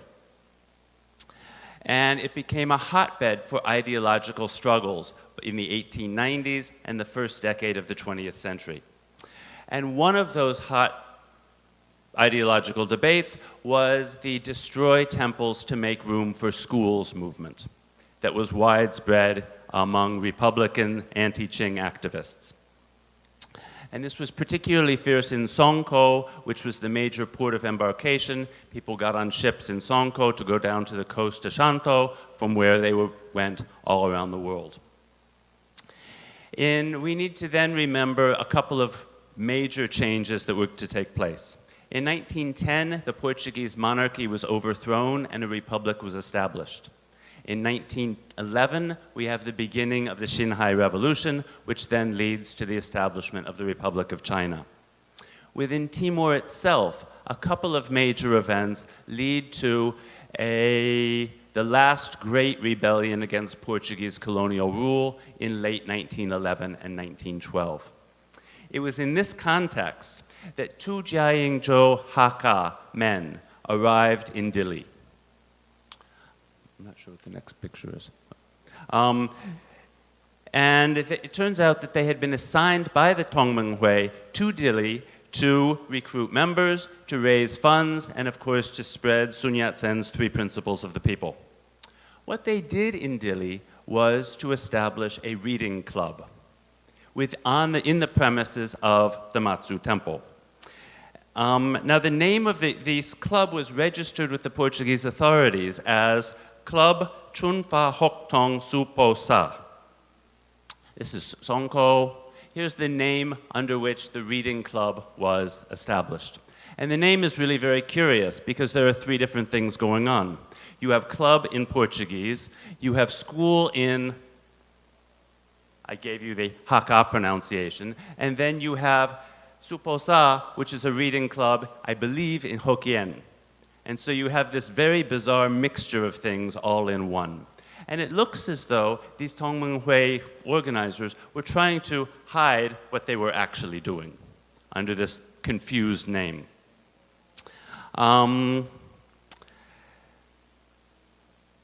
The reading club is revealing, I think, of the new forces that were being brought into Portuguese Timor by Jiayingzhou Hakka, who were fiercely, the ones arriving, were fiercely anti-Qing, fiercely Republican, and determined to be part of a modern world. And my reading is that being Hakka was not particularly important, and as we'll see, destroying old things was high on their agenda. So let me turn to the third component here. The establishment of the Republic of China, of course, opened doors for new forms of Chinese associational life in Southeast Asia. In some parts of Southeast Asia, this led to ideological differences along speech group lines. In Portuguese Timor, by contrast, three factors led to a remarkable degree of ideological conformity. First, the Chinese community in Portuguese Timor was still extremely small, so easier to control. There were in 1900 perhaps 500 ethnic Chinese, by 1916 800 ethnic Chinese, and the figure by 1930 rose to 2,200. Secondly, approximately 1/3 of all Chinese in Portuguese Timor lived in the capital city, where leadership was based. And so it was relatively easy for them to police other members of the Chinese community. Third was this rapid influx of staunchly Republican Jiayingzhou Hakka, who established 3 pillars within their community, and I want to touch on each one of these very briefly. In 1914, the leaders of the Chinese community in Dili made the momentous decision to raze or tear down the old Hokkien Matsu temple.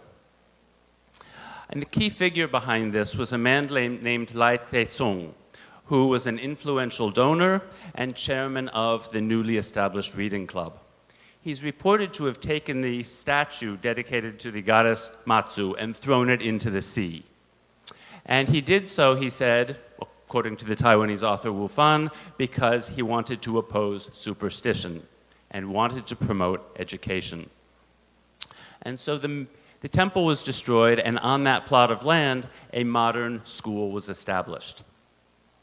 The second pillar of the emerging Hakka-dominated community in Portuguese Timor was a chamber of commerce.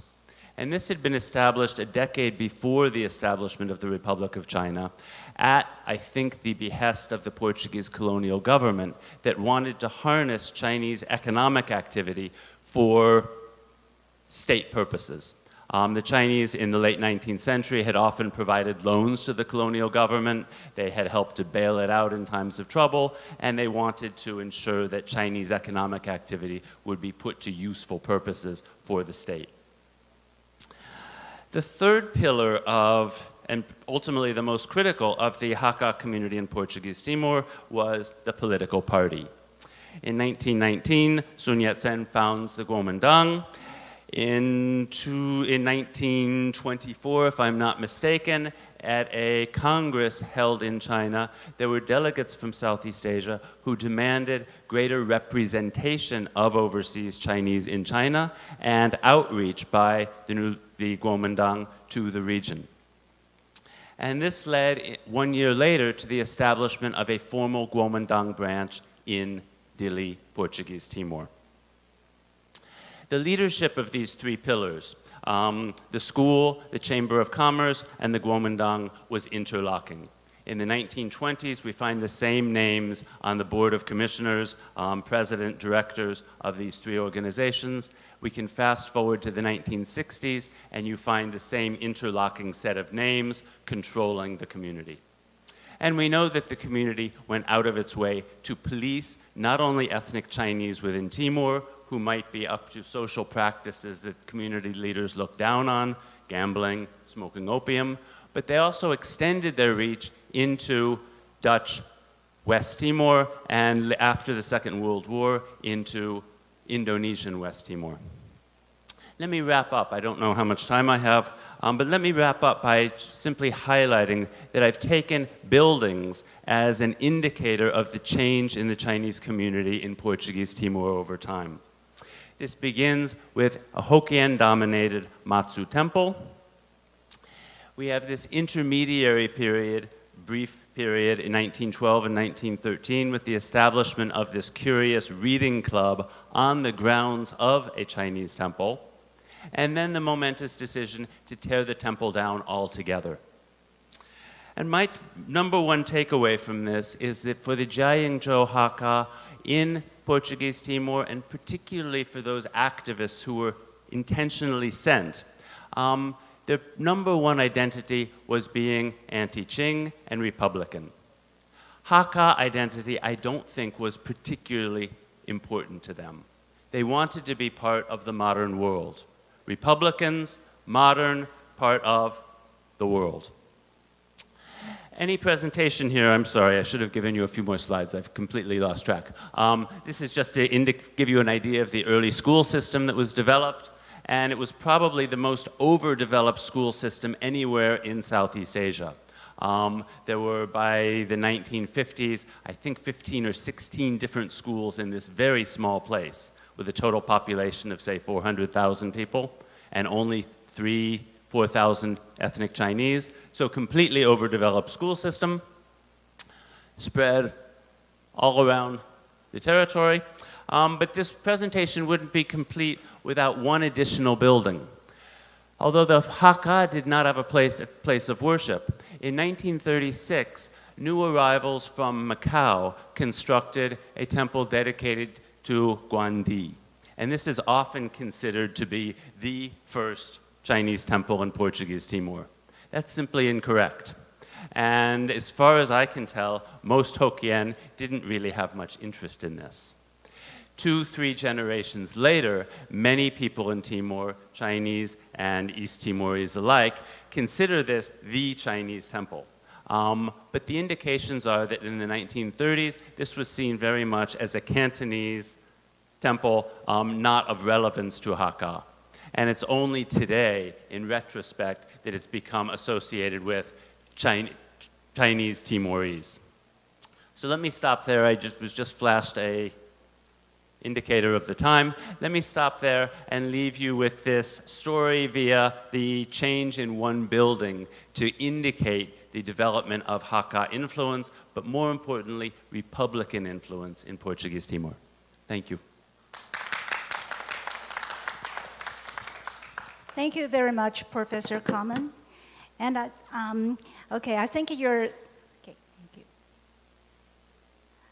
presentation about the Maju Temple tells about how a temple is, temple is not only a temple, but they have a multiple function. I think it's a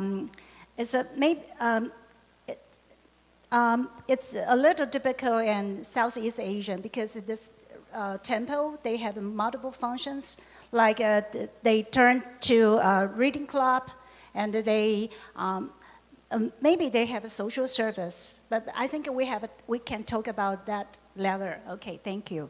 好，那我们现在第二个讲者，他是因为阮教授他有一点那个就是签证的问题，所以你就讲。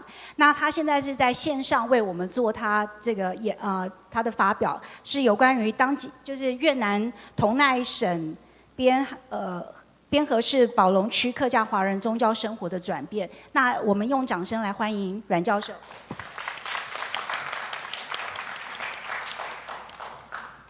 谢谢各位学者、各位先进，请问能听到我的声音吗？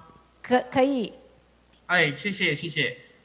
大家好，我现在邀请我们的工作人员帮我一下，把那个 PPT 播放上。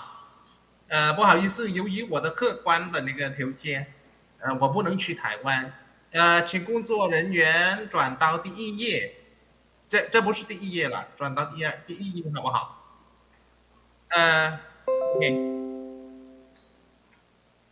各位代表、各位学者，我是阮律师，目前是越南胡志明市国家大学下属社会科学与人文大学文化学系的副教授。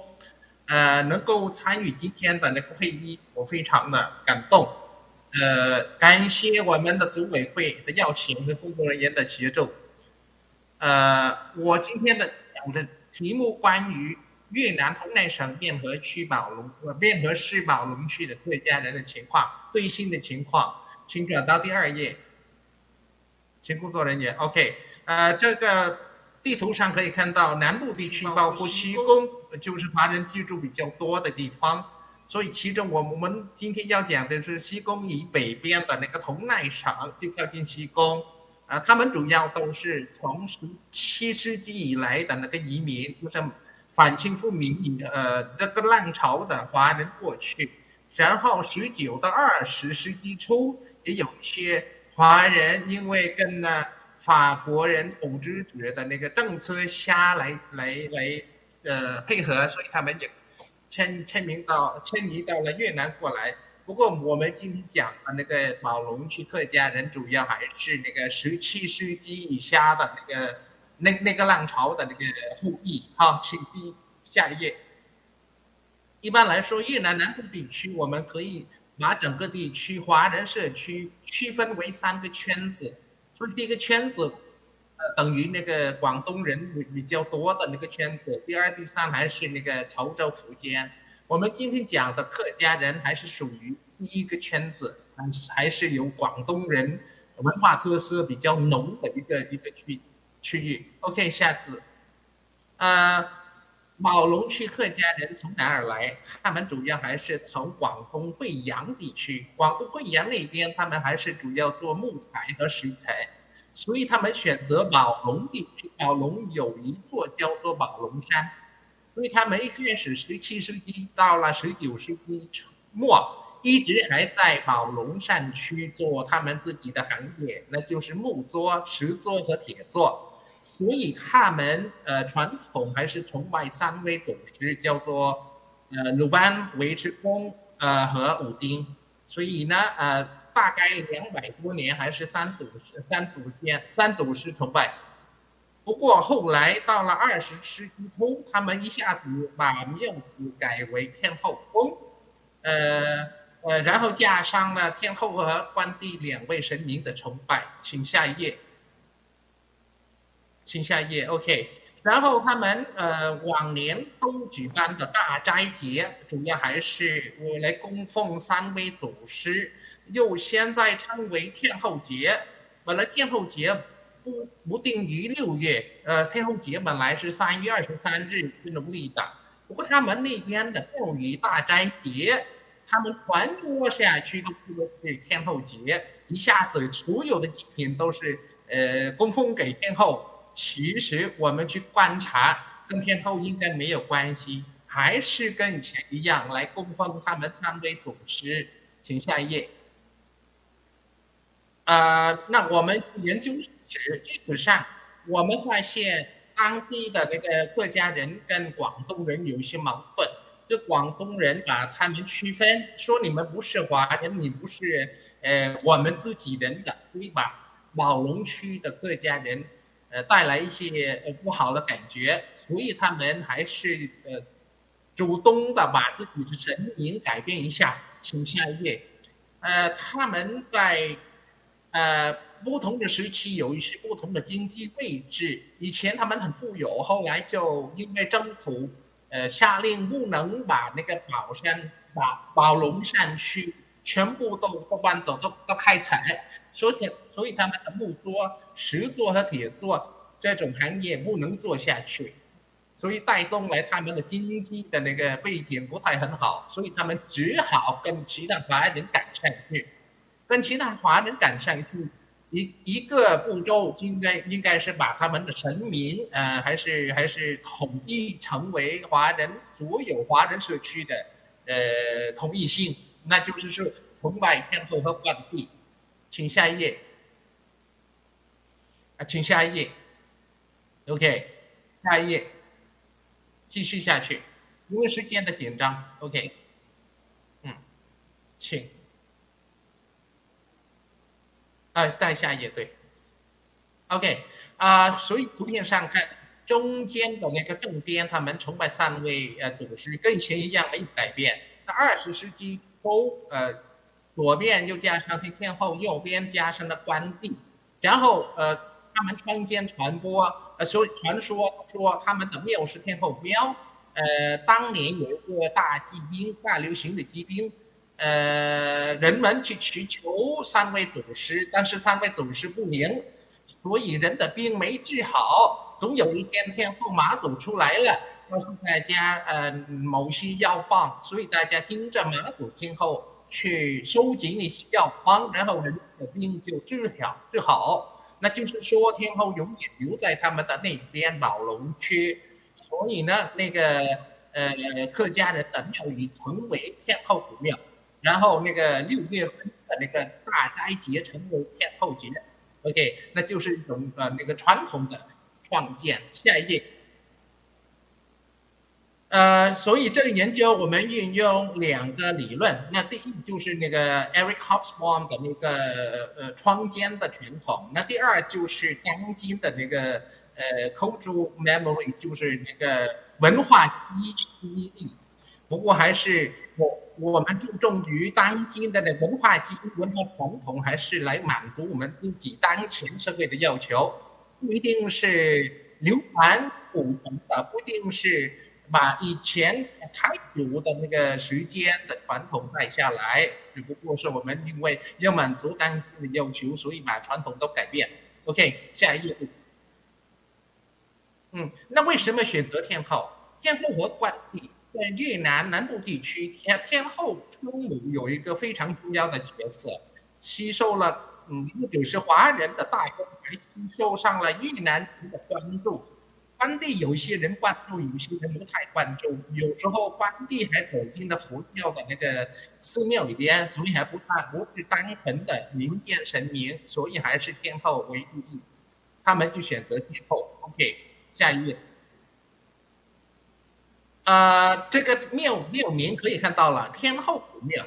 不过我们去观察这个天后节，下一页，主要还是把三位祖师来进行祭祀。下一页，上一页，上不是下，上往前。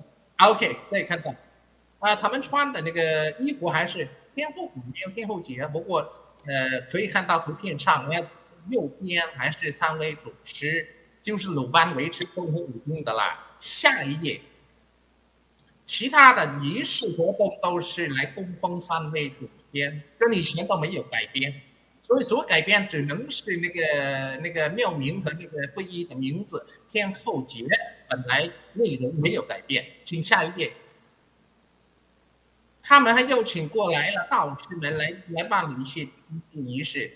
每一次他们坐轿去了各地区，然后家户户都把自己的家门前准备好那个祭品来供奉神明。当我们问他们这些物品是寄给什么人，他们都说是寄给天后。他们真不知道，这里重要的应该是三位祖先，所以在造成一种文化模糊。OK， 下一页。请快点 ，OK， 还下一页，其他的那个仪式可以看到有佛教的那个参与。下一页，有道教有佛教，所以这里有2个步骤。第一，客家人认为自己三祖师崇拜还不是很流行，不是很转化，所以他们把三祖师的表面上加上的天后，就成为正统，就可以跟其他的华人可以交界。然后，因为他们提倡了天后。这个外面可以吸收到了越南人的关注和支持。请下一页。所以我们说还是 double processes， 继续2个步骤。第一个步骤是跟其他华人的对话，那第2步骤是迈向了越南的社会正确。OK， 下一页。OK， 下一页。OK， 那么现在。请下面上去，不好意思，有一些不好，再上。pandemic 的时候，他们决定，那么现在把三祖师崇拜带回来，就是一种回归。所以呢，门庙现在不是天后古庙了，现在是先师祖庙，所以可以回归以前的。请下一页。OK， 正殿还是三位祖师，所有的东西和祭品都是来祭祀鲁班。对他们来说，鲁班还是最重要的神明。OK， 下一页。然后我去问人家，那么现在庙门的改变，其他东西都改变，那你们去那里的庙宇去供奉什么人？人家都说那里还是天后宫啊。那里祭祀的那个主要神明还是天后，我们去那里去参与他们的节日，是因为我们要供奉天后女神啊。当然，天后女神的旁边还有其他神明，不过对大众来说，那个庙和那个所有的祭祀活动还是跟往年一样，因为往年都有一种那文化模糊，所以现在任何的变化对老百姓来说不是很重要的，因为他们的心目中那里还是来供奉天后。OK， 下一页。所以我们怀疑像这样的变化下去，会不会把宝龙区客家人的文化传统带来一种文化破坏？然后经过漫长的时间来观察，我们觉得应该没有损坏，因为庙门和那个仪式的那个形式上的内容和老百姓的那个认识的那个内容本来就是是不一样，一直都这样的，所以现在任何的变化本来都是造成一种那个 cultural ambiguity， 但是对人家来说还是没有变化。所以呢，20世纪初从三祖师崇拜到天后是第一个变化。那么现在下一页，21世纪初，从天后崇拜又回归了以前的三祖师崇拜。对老百姓来说没有什么 cultural break， 就是没有打破的啊，还是内容跟形式上是不同，都是并存的这个时间漫长，都1-2个世纪下去了。下一页 please。所以我们这里这个 case studies 可以发现到，人众的经验跟老百姓的对文化的讲解本来是存在着一种不同，就是有一些区别。这些区别是我们称作那个 cultural 模糊 cultural ambiguity。有时候cultural ambiguity 可以帮助我们来针对某些变化有某些更改。不过由老百姓决定的那个神明的象征意思还是更重要。所以虽然现在客家人把门庙都改，其他人都改，但是我问他们，那为什么传说你不改？那为什么对外人传播还是说天后节？为什么你不能说是鲁班节或者是三祖师节？对那里的客家人的精英那个领导人他们说，现在说也好，不过你知道吗？现在我们把门庙给大家说的是鲁班庙，然后节日是鲁班节，我肯定就是他们说嘛我肯定来的人少的了，因为你知道越南人他们多喜欢女神崇拜，所以呢形式上还是鲁班，还是三祖师，不过内容上和那个神明的象意性还是应该保持天后比较好。所以呢对领导人他们现在还是双重的思维。你下一页。他们有一个观点说，新加坡的前任总统李光耀先生的那个爷爷应该是出生在他们那里宝龙区，然后李光耀还是到了8岁的时候才去新加坡，这个传说本来就没有人证明，但是我觉得因为他们在努力向其他华人的那个新民社区来并存，他们就把自己empower 自己创建了这个传说。OK 下去吧，很快的结束了。OK 我们走到了结论。那么宝龙区客家人有两次大变化。20世纪初的那个客家从三祖师崇拜改成了天后崇拜，因为他们来满足自己的要求。那是什么要求？就迈向其他华人社区，也是把自己 empower 自己给自己带来一些 empower 和 empowerment然后他们也给自己带来一种那个正统化的这个感觉，其实都是相层的，下层的还是保留着他们自己的那个三祖师崇拜。那下一页，到了21世纪，那么现在他们又回归以前的三祖师崇拜，也是来满足自己的要求，因为现在已经迈向其他华人社区了，跟其他华人的社区来并存来可以交流的了，所以他们对于正统化非正统化不成问题，所以现在他们想回归以前的那个传统。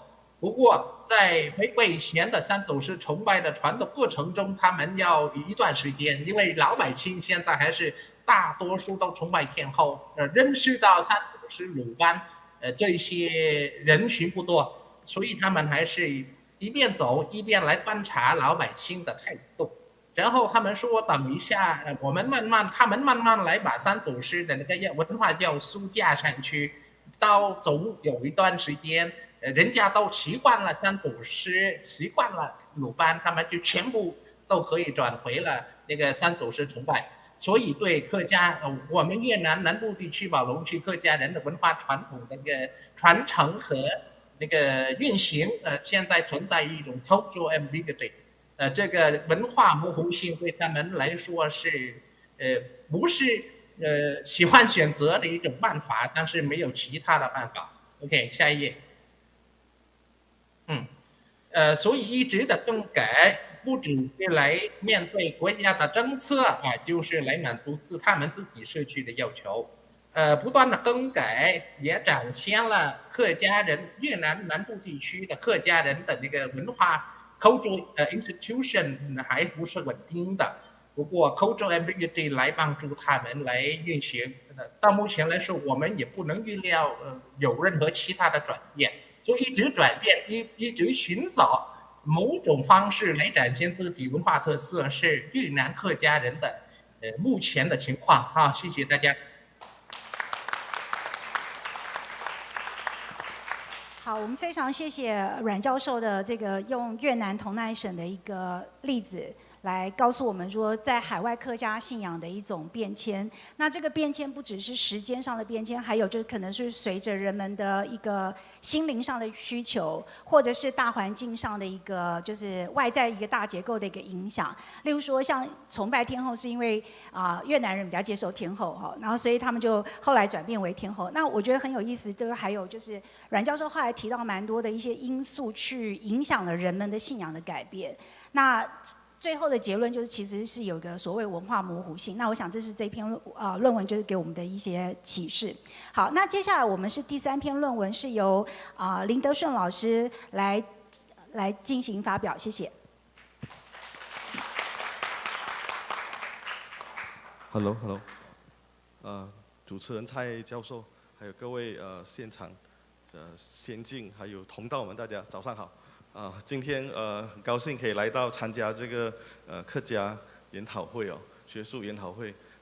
好像刚才蔡教授所提的，其实我之前在做的比较多，因为我们在马大呢，黄子坚教授所办的一个叫马来西亚华人研究中心呢，我们学者就照着自己本身的那个方言群的属性去做我们的研究，所以黄教授跟他的几位同事他们用客家话在那边讨论他们的研究，就做客家研究。但我就因为比较是闽南，所以我做的比较多是金门啊、新化还是福建会馆之类的。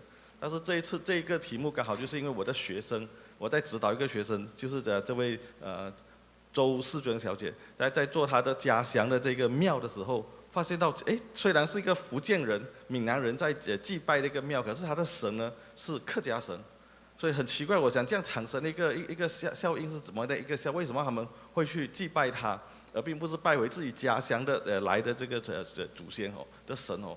所以当我们去探讨，然后所以这篇我们是把他的研究做一点改编，一个改组，就是未来我在写这篇论文的时候，我会加重，就是从全国这个持教的这个角度来看，他怎样从一个客家的这个信仰的那个发展哦。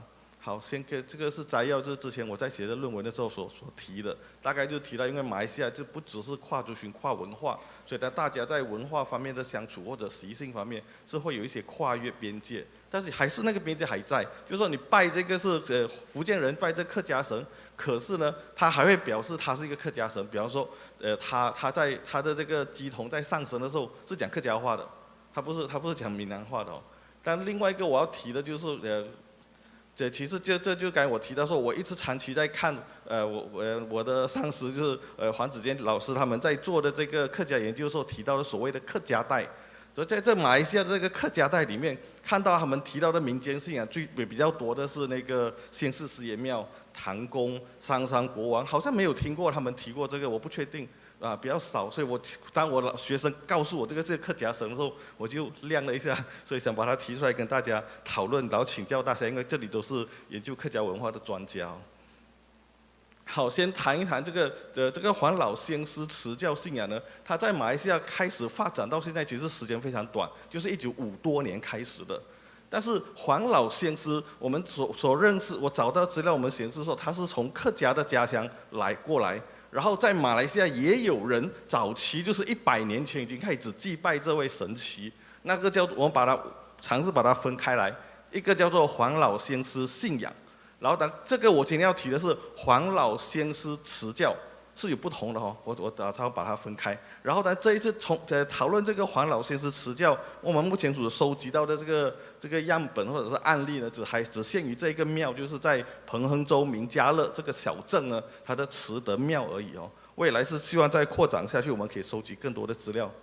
所以先跟大家谈的就是早期就不属于这个黄老先师持教的信仰的庙呢，是这样的这些古庙，就是当初客家人来到马来西亚东马和西马各地的时候，你看大约都是100年的历史了。他们拜的呢只有一位神祇，就是黄老先师。而且我们找到的有四座庙呢，现在香火还在的，就是从这个沙劳越沦落这个地方，客家人客工很多。靠近那个南方共和国那边了，然后还有就是那个槟城的Bukit Berapi那边也是客家人创办的教，还有务边在霹雳州，然后沙劳越古晋还有，这些都是早期的，但是它不属于我今天要谈的这个持教，所以我把它分开哦，所以把它一个叫做黄老先师信仰，一个把它叫做持教，我讲这样可能会比较容易一点分别。所以真正的要提的这个持教呢，是由这位照片上那个老先生叫廖俊的。他是一位教工，从那个潮州揭阳县那边，他的那个籍贯是那边来的哦。然后他来到马来西亚，所以1937年的时候，据他说，就是他在学习伏击的时候呢，黄老先生附身了，告诉他他要去传达这个神的旨意哦。但到了1956年，就是那个时候，刚好就马来西亚在处于戒严时期，就是为了那个阻挡共产党的那个马共的那个禁忌的话，我们把华人全部隔离在新村的那个时候，他他是在深美兰州马口镇的那个一个小村那个新村里面。他说他那一天就是1956年，他得到先师的意旨呢，说要宣扬一个10大道理。然后开始设立教规，开始招收弟子。他的整套的信仰系统呢，就跟黄老先生信仰是不一样了。然后正式建庙是在1957年，然后过后慢慢的传开，甚至还有自己的经典，就是14页的这个黄老先师道理书，14页而已。然后慢慢传开了过后，他的弟子慢慢传开了，去了新加坡，去到但那时候还是马来亚半岛的各地的各州的这些地方都有成立。然后还有就是他们人事纠纷呢，也分裂成2个派系哦。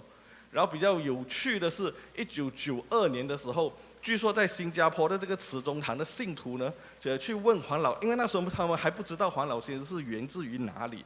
所以他们曾经请黄老先生上身的时候问他说，其实你是源自于哪里？但那一次的那个请集里面，他跟他说，我是源自于四川省的。所以他们真的回去了那边，然后去募了一笔钱呢，建了一个黄老先生纪念馆，说他是从那里来的。可是我们在找回资料的话，找回这个廖俊先生的那个老家的时候，发现在揭阳县那边好像有一种神奇崇拜呢。大概也是叫黄老先生之类的，也是有3尊神的，所以我认为更可信的可能是他从家乡的那个另外一种民间崇拜的信仰得到灵感，然后他才成立。这个不知道有没有大不敬，但是这个是我们自己的看法哦。然后他就慢慢的传开，在美国，因为在美国也是有一所，但是到了2001年，他们才把这些持教的这些庙呢，全部合作召集起来，成立了一家总会。我没有记错，他的总会是在柔佛州。所以这里跟大家谈一谈，就是它有什么分别哦。就是黄老先师信仰呢，它其实只主事黄老先师，可是在黄老先师持教里面不同，他一定拜三尊神，然后这3尊神的牌位是固定的，就是黄老先师在左边，齐天大圣是在中间 ，Hello， 然后太上老君在左边。在右边，然后呢，在这样的一个排法，他其实要说明的是，他那个人庙的那个住持有跟我们谈到，就是说，他其实代表着儒释道三教合一的。黄老先生是代表的那个儒，然后齐天大圣代表释，然后太上老君是代表道，这是他们的讲法哈。我们只是在采访的时候得到。然后经典方面，黄老先生旧的黄老先生信仰里面并没有说他们有经典。可是，在新的持教里面，他说我们有个道理书是黄老先生传下来的一个经典，14页的。然后在组织方面也不一样，然后信徒组成里面它也有一种比较隐秘的入教弟子，就是主持一个特别的仪式以后呢，让他们的弟子呢成为这个组织里面这个庙里面的核心人物，跟一般的那些信众是区别开来的。但是如果黄老先师的话是没有哦，这些都有一点分别，所以看得出他们是不一样的。然后第二就是他的这个信仰圈的建构方面来讲，我们也看出就是我们用这个明家乐黄老先师慈德庙慈教的这个组织跟黄老先师是有一个不一样，就是他在名称上面呢，他一般上都以慈这个字开头，然后再以十大道理书的其他的词汇呢，再来配合慈教、慈宗慈德慈什么之类的，所以很容易辨认哦。然后第二个是从它组织来讲呢，它有一个特别就是他们会跟马来西亚那个社团注册局把它这个庙合法的注册，以这个理事会的名义来注册，然后他的理事呢都是他们的这些有过法坛的弟子组成，可是他们负责的事务呢是庙的行政事务。但是如果在这个庙在进行它的祭祀仪式的时候呢，它有另外一个 de facto 的组织，就是正式的这个比较掌握实权的组织呢，是由3位这个主事神的乩童上升了以后，给的指示，所以这乩童呢是反而是真正的实权的领袖哦，让他们来主持这个祭拜仪式的，所以变成其他那些仪式活动呢，他们如果要进行的话，其实都要先请示通过这3位这个乩童呢上升了以后呢，问神来请示来进行的。但是他们这3位都不会在理事会里面担任什么职务，所以我把它尝试分开来，就是说如果有他的弟子呢是有分2层，但用这个过法堂仪式来区分，就是进行过这个过法堂仪式以后呢，他才会成为这个庙的核心。然后呢，没有的话是一般的信众，你来拜拜什么之类那些都没有问题的哦，有这样子分的。然后呢，他们的精神领袖就是这个乩童，然后甚至我们有问，在3位乩童里面谁最高呢？当然是黄老先师，黄老先师上身他是最高只有3个乩童意见不一样的时候，那我们以黄老先师的乩童的那个意见为主。但是也比较特别，就是他信徒要守一些，过了法堂以后，你就要守法规，有一些节律要守。然后，但是还好，就是他问过他们里面呢是男女平等的，并没有说各种各样的歧视。然后另外一个特别就是他这个庙呢，并不太注重他的这个资金来源，就是说并不需要他的弟子呢捐很大笔的香油钱，主要的一般都是一些比较小额的自发捐款，让他们进行一些每年固定的几个的这些小型的庆典仪式就够了。所以他的庙呢，基本上并不会建得太富丽堂皇。所以当我们去看的这种明家乐庙的时候，它其实还属于还保留着比较早期的这些规模，非常小的，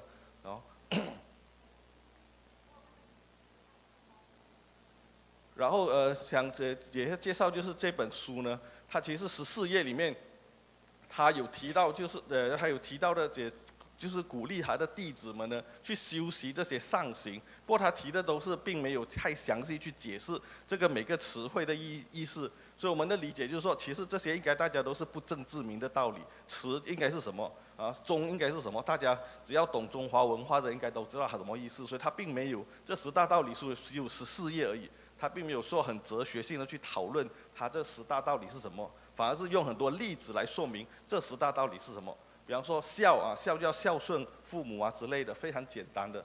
但是他主要他还是认为说，他其实是以儒家精神或者儒家思想呢来指导他的徒弟的。但他们有一些节律呢，就变成他会维系他跟信徒里面的一个比较紧密的关系哦。然后还有通过一些仪式，比方说去修炼画符，然后这个还要定期要刺这些符，来保持他的关系，就是每一年大概会有几次他要回来。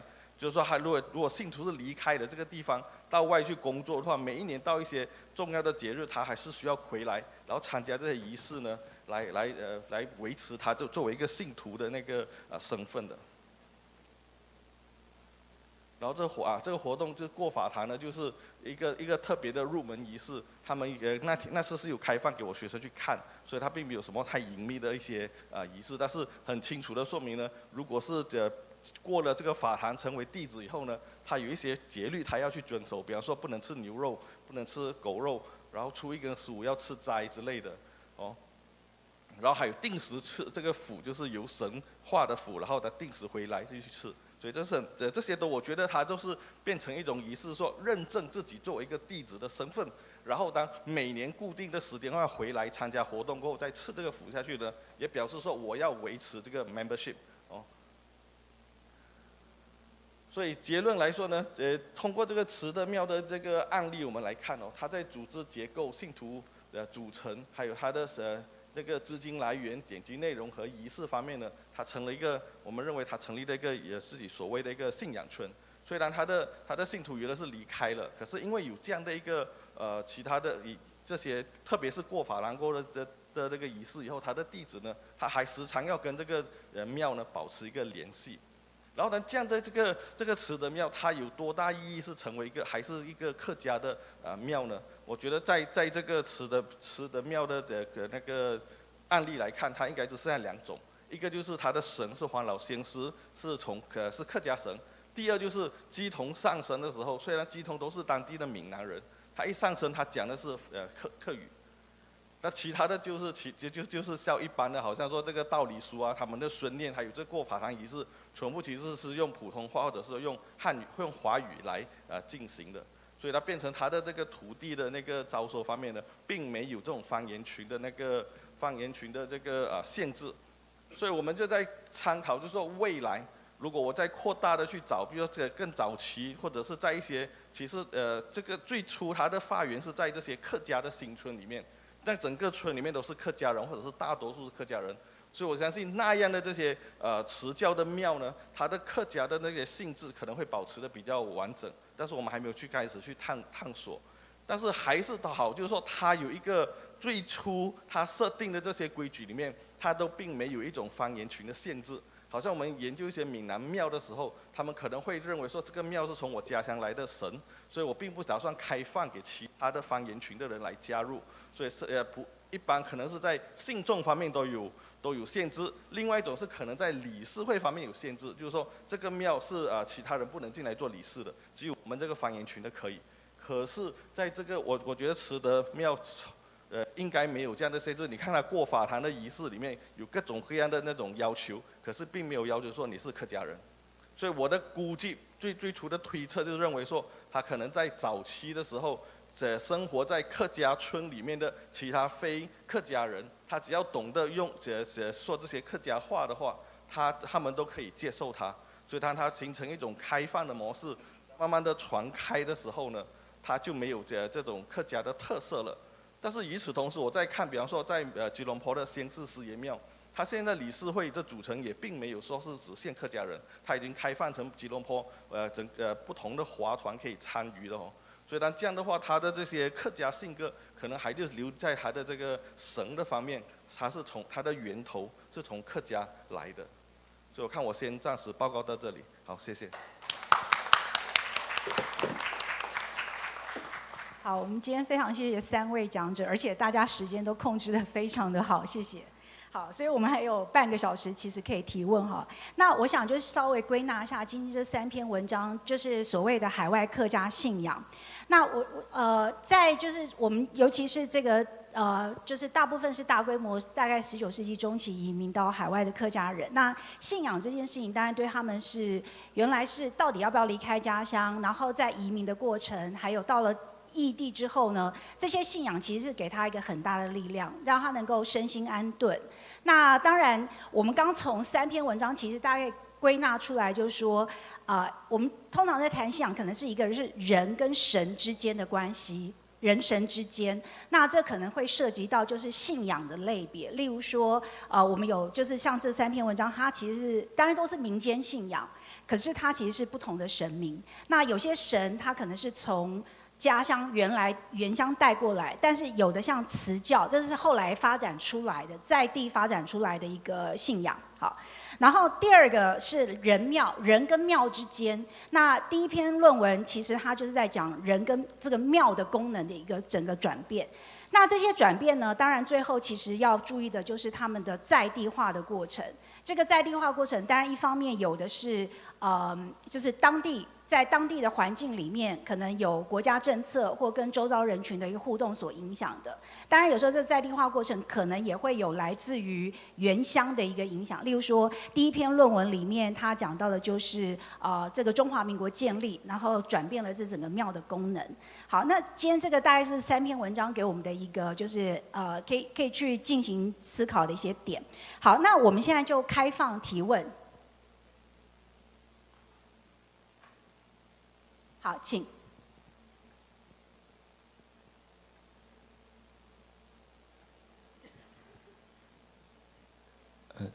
中央大学客家学院博士后研究员张书明。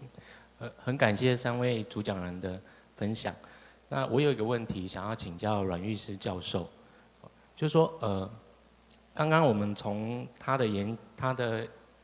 请问他在线上吗？好，刚刚从阮教授您的分享哦，就是还有从您之前的文章啊，我也拜读过。那我们了解到宝龙地区是您的田野地点，那在您过去的研究里面，还有刚刚您的分享里面，也后段有提到，就是说这些客家精英啊，通常他们也是这些庙宇的理事会成员。那我想要知道的是，在近期以来，这个天后古庙或者说先师祖庙这种宗教有恢复哦，您用恢复这样的字，的这些宗教活动跟庆典上，他们是如何跟当地政府进行协商？因为我们知道越南政府对于宗教事务或者是华人事务，通常是比较谨慎以对的。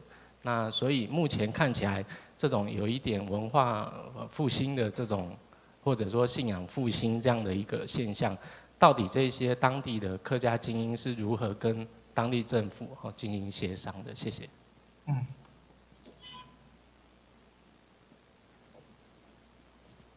好，请阮教授。那么现在要我现在回答的吗？还是等一下？那我就想请您现在先回答好。好。不好意思，我听不到。OK， 谢谢。OK， 谢谢各位旁听，还有谢谢各位这位先生的那个提问。因为那个线上的那个信号不太很好，但是我大概也听懂您的那个提问。其实现在宝龙山区的那客家人的那个信仰回归，还是来回应着政府和学界的那个建议，因为他们20世纪初一下子改为天后古庙什么的，就是一种狐假虎威，不能真正的展现客家人的文化特色，所以学界一直都评论。我自己在某一些国际的那个期刊上也发表过一篇文章，也是建议他们应该找个办法回归以前的三祖师崇拜，然后市政府也开个会，也要邀请他们过去，由我们学界在旁边来建议他们应该回归以前，因为现在越南政府真的鼓励各地方的那个少数民族应该发扬自己的传统，然后确定自己的那个特色，为越南多方多样文化的国家做贡献，所以他们得到了鼓励。然后所以呢回应着政府应该没问题，政府就是支持，我们学界也支持。问题是如何回归才是最好？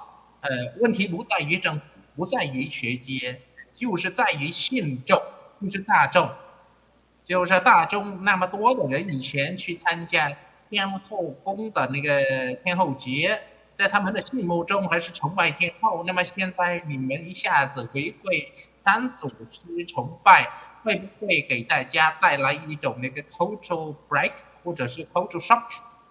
所以他们在我想一下子慢慢来，先把这个门面改了，然后来慢慢来会重复一些关于三祖师的故事，然后要观察老百姓的反应，现在还是观察的过程中。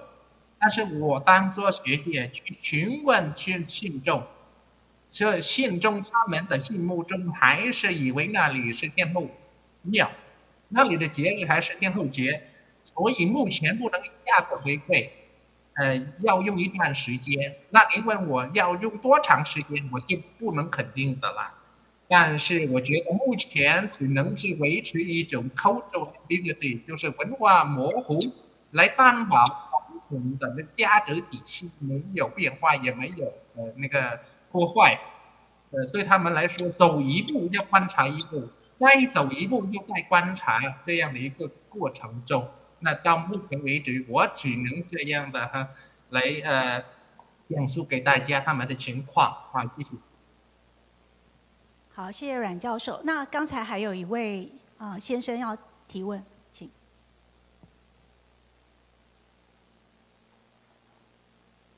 Hi, I'm Sam again. Hi, I want to just post my inquiry to the Douglas. Yes. I mean, as for I'm just curious about that. What make you just feel that what make you get the connection in between you and Mazu Temple? Yeah, I just want to know the inspiration at the first beginning that you just study this. Yes, because as for me, I mean, I got a connection with the Mazu Temple, just although I'm a Hakkanese, but in Mazu, I found my peace in spirits. So that made me feel peaceful in mind. So I always go to the Mazu Temple in the Baisatun in Miaoli. So I just want to know what made you have the connection with that at the first beginning.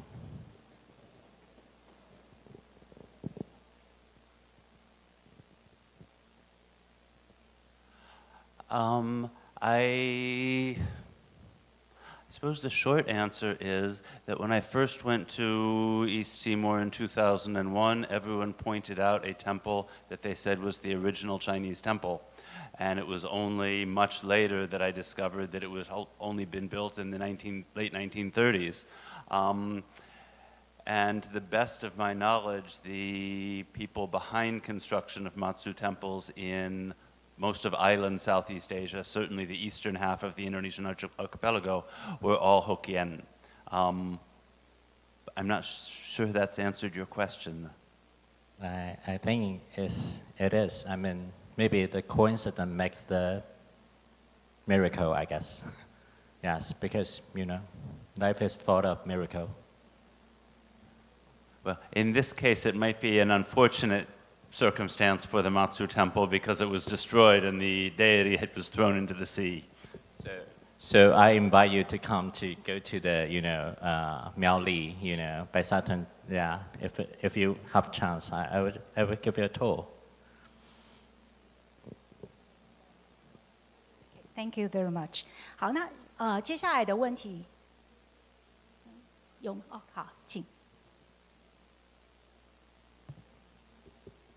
大家好，我是来自新加坡的黄志明。首先我想感谢林德顺博士关于这个您的分享，因为我小时候的住家最靠近的一间庙就是慈宗庙，然后我直到今天我都不知道这间庙跟客家族群是有关系的。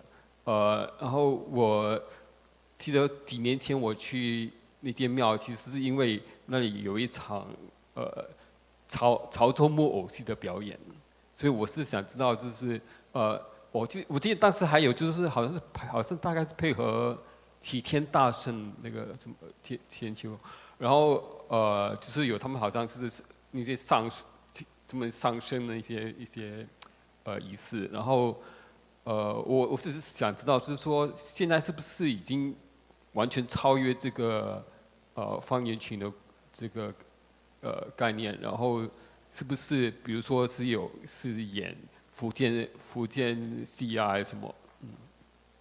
好，我也有一个问题想要问林老师，就是刚才你讲那个辞教的发展啊，它的那个原因就是那个廖俊他觉得是附身了，可是我在想说还有没有别的原因让他，因为我们知道就是马来西亚华人在当地社会的一个位置的关系，所以不晓得还有没有什么其他原因让他觉得想要创这个辞教。对，谢谢。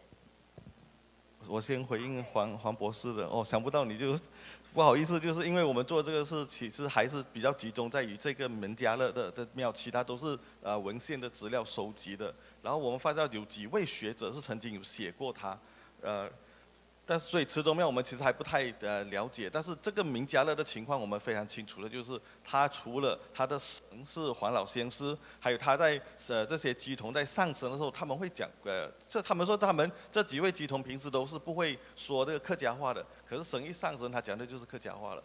然后所以当他们知道说他们拜的是一个客家神，那就马来西亚有一个很特别情况，比方说大家所熟悉的拿督公。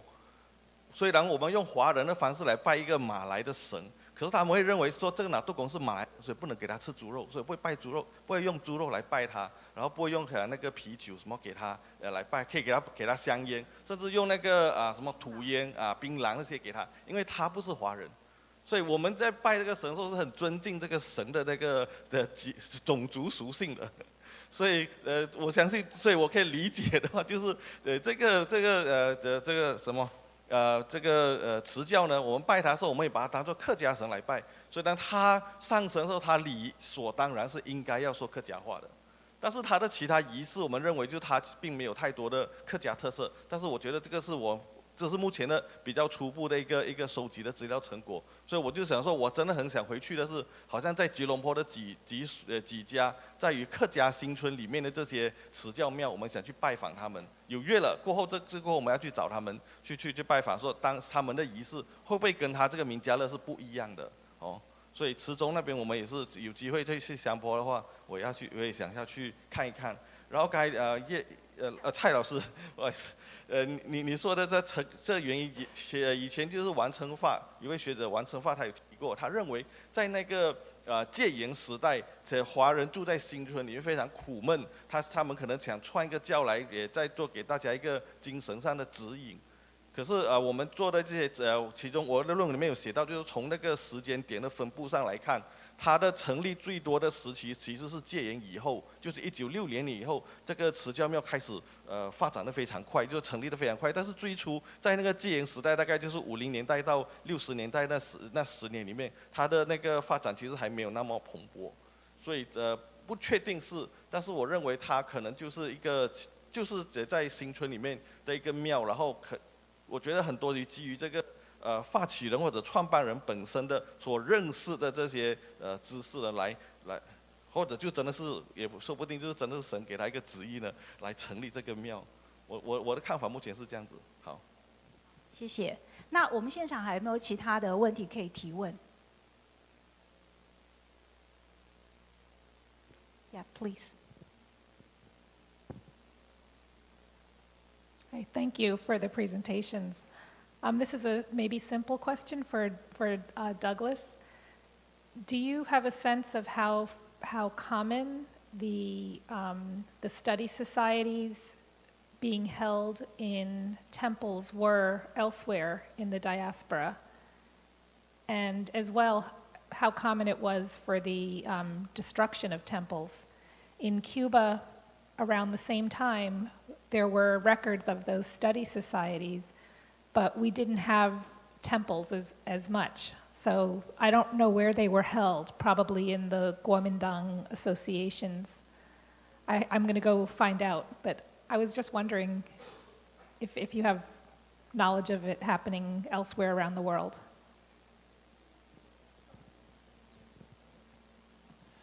Very good question. What I didn't have time for is to explain that you're going to have to help me with the name. Chunghua Huiguan, no, not the Hokkien name. That school system was in part sponsored by the Qing dynasty, and these suposa, these reading clubs, tended, I don't think it was 100%, but tended to be anti-Qing. And quite often the two would overlap.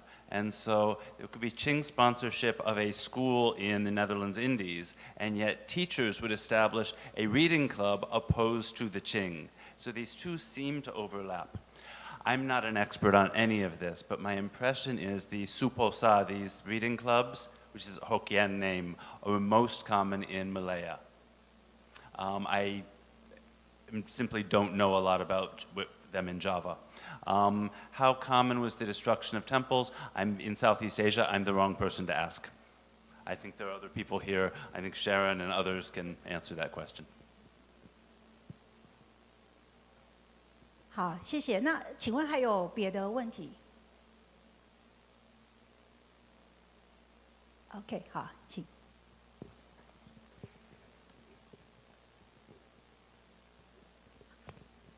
好，中央大学张汉碧，我要问一下那个林老师哈，听起来黄老仙的这个信仰的客家性在于那个创始人跟他上升的时候讲的是客家话，那我就会有一些问题。第一个问题就是当客家话不见的时候，他的客家性怎么保持？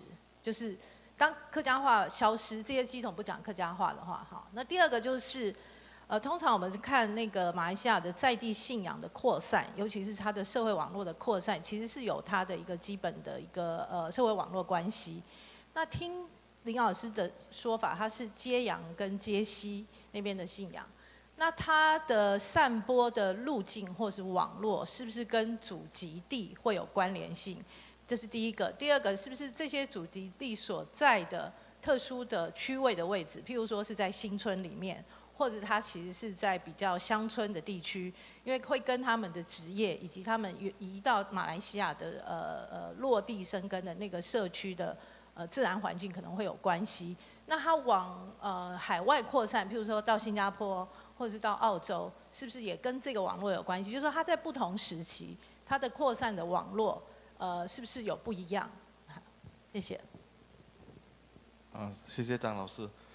这是我未来想要做的，因为这是我们才收集，但是我们从文献看得到的，就是说他们的成立的地点，刚才好像就是把你的客家带来印证上去的时候，它其实它不在于那个吉隆坡，它是在森美兰的一个客家新村，然后扩散出去到吉隆坡的这几个好像蕉赖啊这几个地方的这些客家新村那边，它就开始成立。但后期之后就慢慢扩散，一直扩散到新加坡、柔佛、霹雳州那些，我觉得它已经在客家带以外了。所以我们的猜想就是其实就是客家人。新村里面的村民最初是客家村，然后我相信就是非客家人，因为你只要住在新村的话，你一定懂他的方言。就好像我不是福州人，可是因为我住在福州的地方，我福州话我可以讲福州话，所以我相信是他们这批人呢，在80年代经济起飞的时候，很多人跑去新加坡打工，所以我相信是这样子的方式带过去的。所以慢慢扩散，然后在彭亨州的也是一样，他是在吉隆坡工作，然后在这个蕉赖这个地区呢，加入这个庙，他过法堂了，他成为弟子，他回去的时候他拜，当他们在请上神的时候，并不是他本身，而是当地人。那个人他们讲他都不会讲客家话的，可是上神的话就讲客家话，所以我觉得在鸡同身上呢，好像没有这种语言失传的问题。我访问到好多庙的案例都是这样子，他本来都不会讲。他本来都会讲，或者是我有一个庙的那位鸡童呢，他是受英文教育的，他完全不会讲一句那个华语或者不会讲方言的。可是神一上神的时候，他立刻就讲方言了。所以在鸡童身上没有这个语言失传的问题。所以你讲的说会不会担心说客家话不见的时候，这个庙还能存在吗？我认为还会存在，因为神会来。这个我是看到好多个案例是这样的一个情况。就是完全那些人他是不懂的，他们都跟自己跟大家 testify 说他是不会这个语言的，可是当神一来的时候，他就讲了，非常顺利的就把它讲出来，所以我还没有办法解释，我也想暂时还在观察，我们收集到好多个案例都是这样子，所以呢一些庙会被人家 identify 为说这个是莆田庙啊，这是福建庙啊，其实是看那个神呢在上神的时候，鸡同跟他讲的什么语言，然后那个拿督公也是这样子，他讲的是马来话。可是那些拿督公的名字很奇怪，都是来来去都是那些大家熟悉的马来人的名字，这样而已。所以齐天大圣附身也讲客家话，对不对？对。那他们讲的是揭阳揭西的客家话，还是梅县的客家话？这还没有考证，因为我不是这传。这个我就不太懂了啊。好，那个黄菊芳老师，那个国立中央大学，黄菊芳第一次发言，抱歉，我接着汉碧老师的问题，我想要请教林老师，就是不是请教，就是我提供一个想法，因为刚才听您报告的过程里面，我就想到，在一个闽南语的族群的一个环境里、社区里，当然我没有做信仰研究，我总是就是觉得很有趣，想要参与讨论。那就是我要讲什么？就是那个黄老先师本来是一神信仰嘛，那我们觉得他应该是粤语区来的，就是黄大仙，因为黄石公的信仰在香港非常非常的盛行。那我觉得早期很可能是粤语，就是广东话的族群带到了这个地方。那可是呢，后来闽南族群又进来了。那进来了以后呢，再后来可能客家族群后来客家族群进来了，就是刚才讲的那个廖俊，因为他是从揭阳来的。那揭阳揭西这一边的潮州的三山国王信仰是很盛的，那他没有办法想象黄大仙或是黄老先师的信仰是什么，可是他带入了自己家乡的那个潮州的三山国王的信仰。好，那在台湾三山国王是很多的，所以他有三尊神，好，金山、明山、独山。我这个是纯粹是文学想象哈，您参考就好。因为接下来其实是可以去溯源的，为什么？因为就是那个附身的乩童是廖老先生嘛，那他的家乡在那里。好，那因为信仰听起来是会跟着人改变的，那可是他又必须要让原来的人也信。所以他必须要有各种各样的一个说法，壮大他的那个。那我最有兴趣的就是他附身之后讲客家话这个，我非常想要跟您去录一下他的客家话。下次是不是可以跟您留一下资料？我跟汉碧老师应该会投奔到您的田野去，然后我们来听听看他的语音是有没有，就是神经过了。渡海到各地之后，腔调是否会跟着人一样？就是会有一些混合啊的现象。好，谢谢您。好，谢谢。我补充一点点我们有查过，就是做过很大的这个literature review， 因为他们说他们不知道他从哪里来，所以有找过黄大仙是就是在 Google 上你 search 下来是很多，可是他性质上都不一样。然后三山国王这些我们都找过，所以后来有发现到一篇，就是说在揭阳县那边有一种民间信仰，他们类于巫师之类的，有人写过，中国有一篇论文而已，他就说那个叫黄老仙师，可是他有三尊神，但是那三尊神他本身叫黄老仙师，旁边是他女婿还是水3个人，所以我觉得这个会比较像这样的这个黄老仙师的概念。可是他可能廖俊会有一点点这种三教合一的这种想法吧，所以他把它改。我认为，因为大不敬他们已经找神启示说其实是在四川，但是我觉得那个不看起来找不到它的源头，反而是我说找回廖俊的家乡，他就好像以前我们谈到那个太平天国最初是在马六甲这个有位梁发还是这神父。他的这些没有太平天国的洪秀全，他看到那个梁发的这些传单的时候，大家才梦到，我们认为他是受这样的启发，所以我相信他的这样的一个创教的一个概念，很大会基于他自己本身的知识或者经历的背景而来的，所以我很注重在家乡那边有哪一个民间信仰会跟他这样的一个想法类似，跟最早期在这些客家矿区、四龙门这些地方、沦落这些地方的黄老仙师信仰做一个区隔，我相信是这样子，所以我们会朝这个方向去努力。然后各位老师，我要去来跟我们的黄老先生指教来录他的语音的话，我当然很欢迎，但是可能要得到神的批准。好，我回答到这里。好，非常谢谢。请问还有问题吗？对，但我们时间控制得非常好，不知道现场还有没有其他人有一些还想要再提问？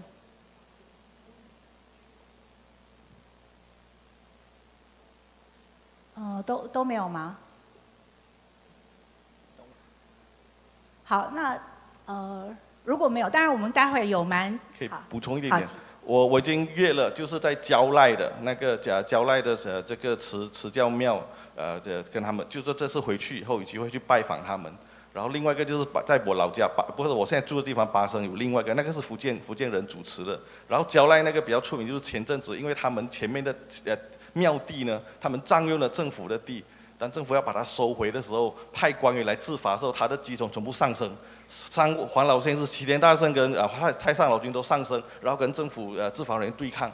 所以吓退了这执法人员，但是后来政府叫不要来上升，因为你们是犯法的，要把那个地征回来，跟他要回去，所以非常轰动出名，大家上网去找应该找得到。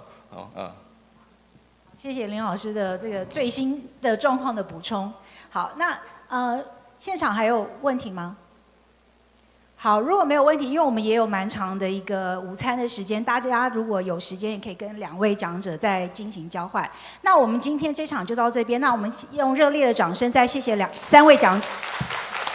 落嚟蔡教授限有本场次嘅发表言，场次90到2位结束，接落來係喝酒嘅時間，請到 A 棟1樓喝酒，場次10日，會到下晝2點準時開始。落嚟大家 ，Thanks to Professor Tsai and presenters.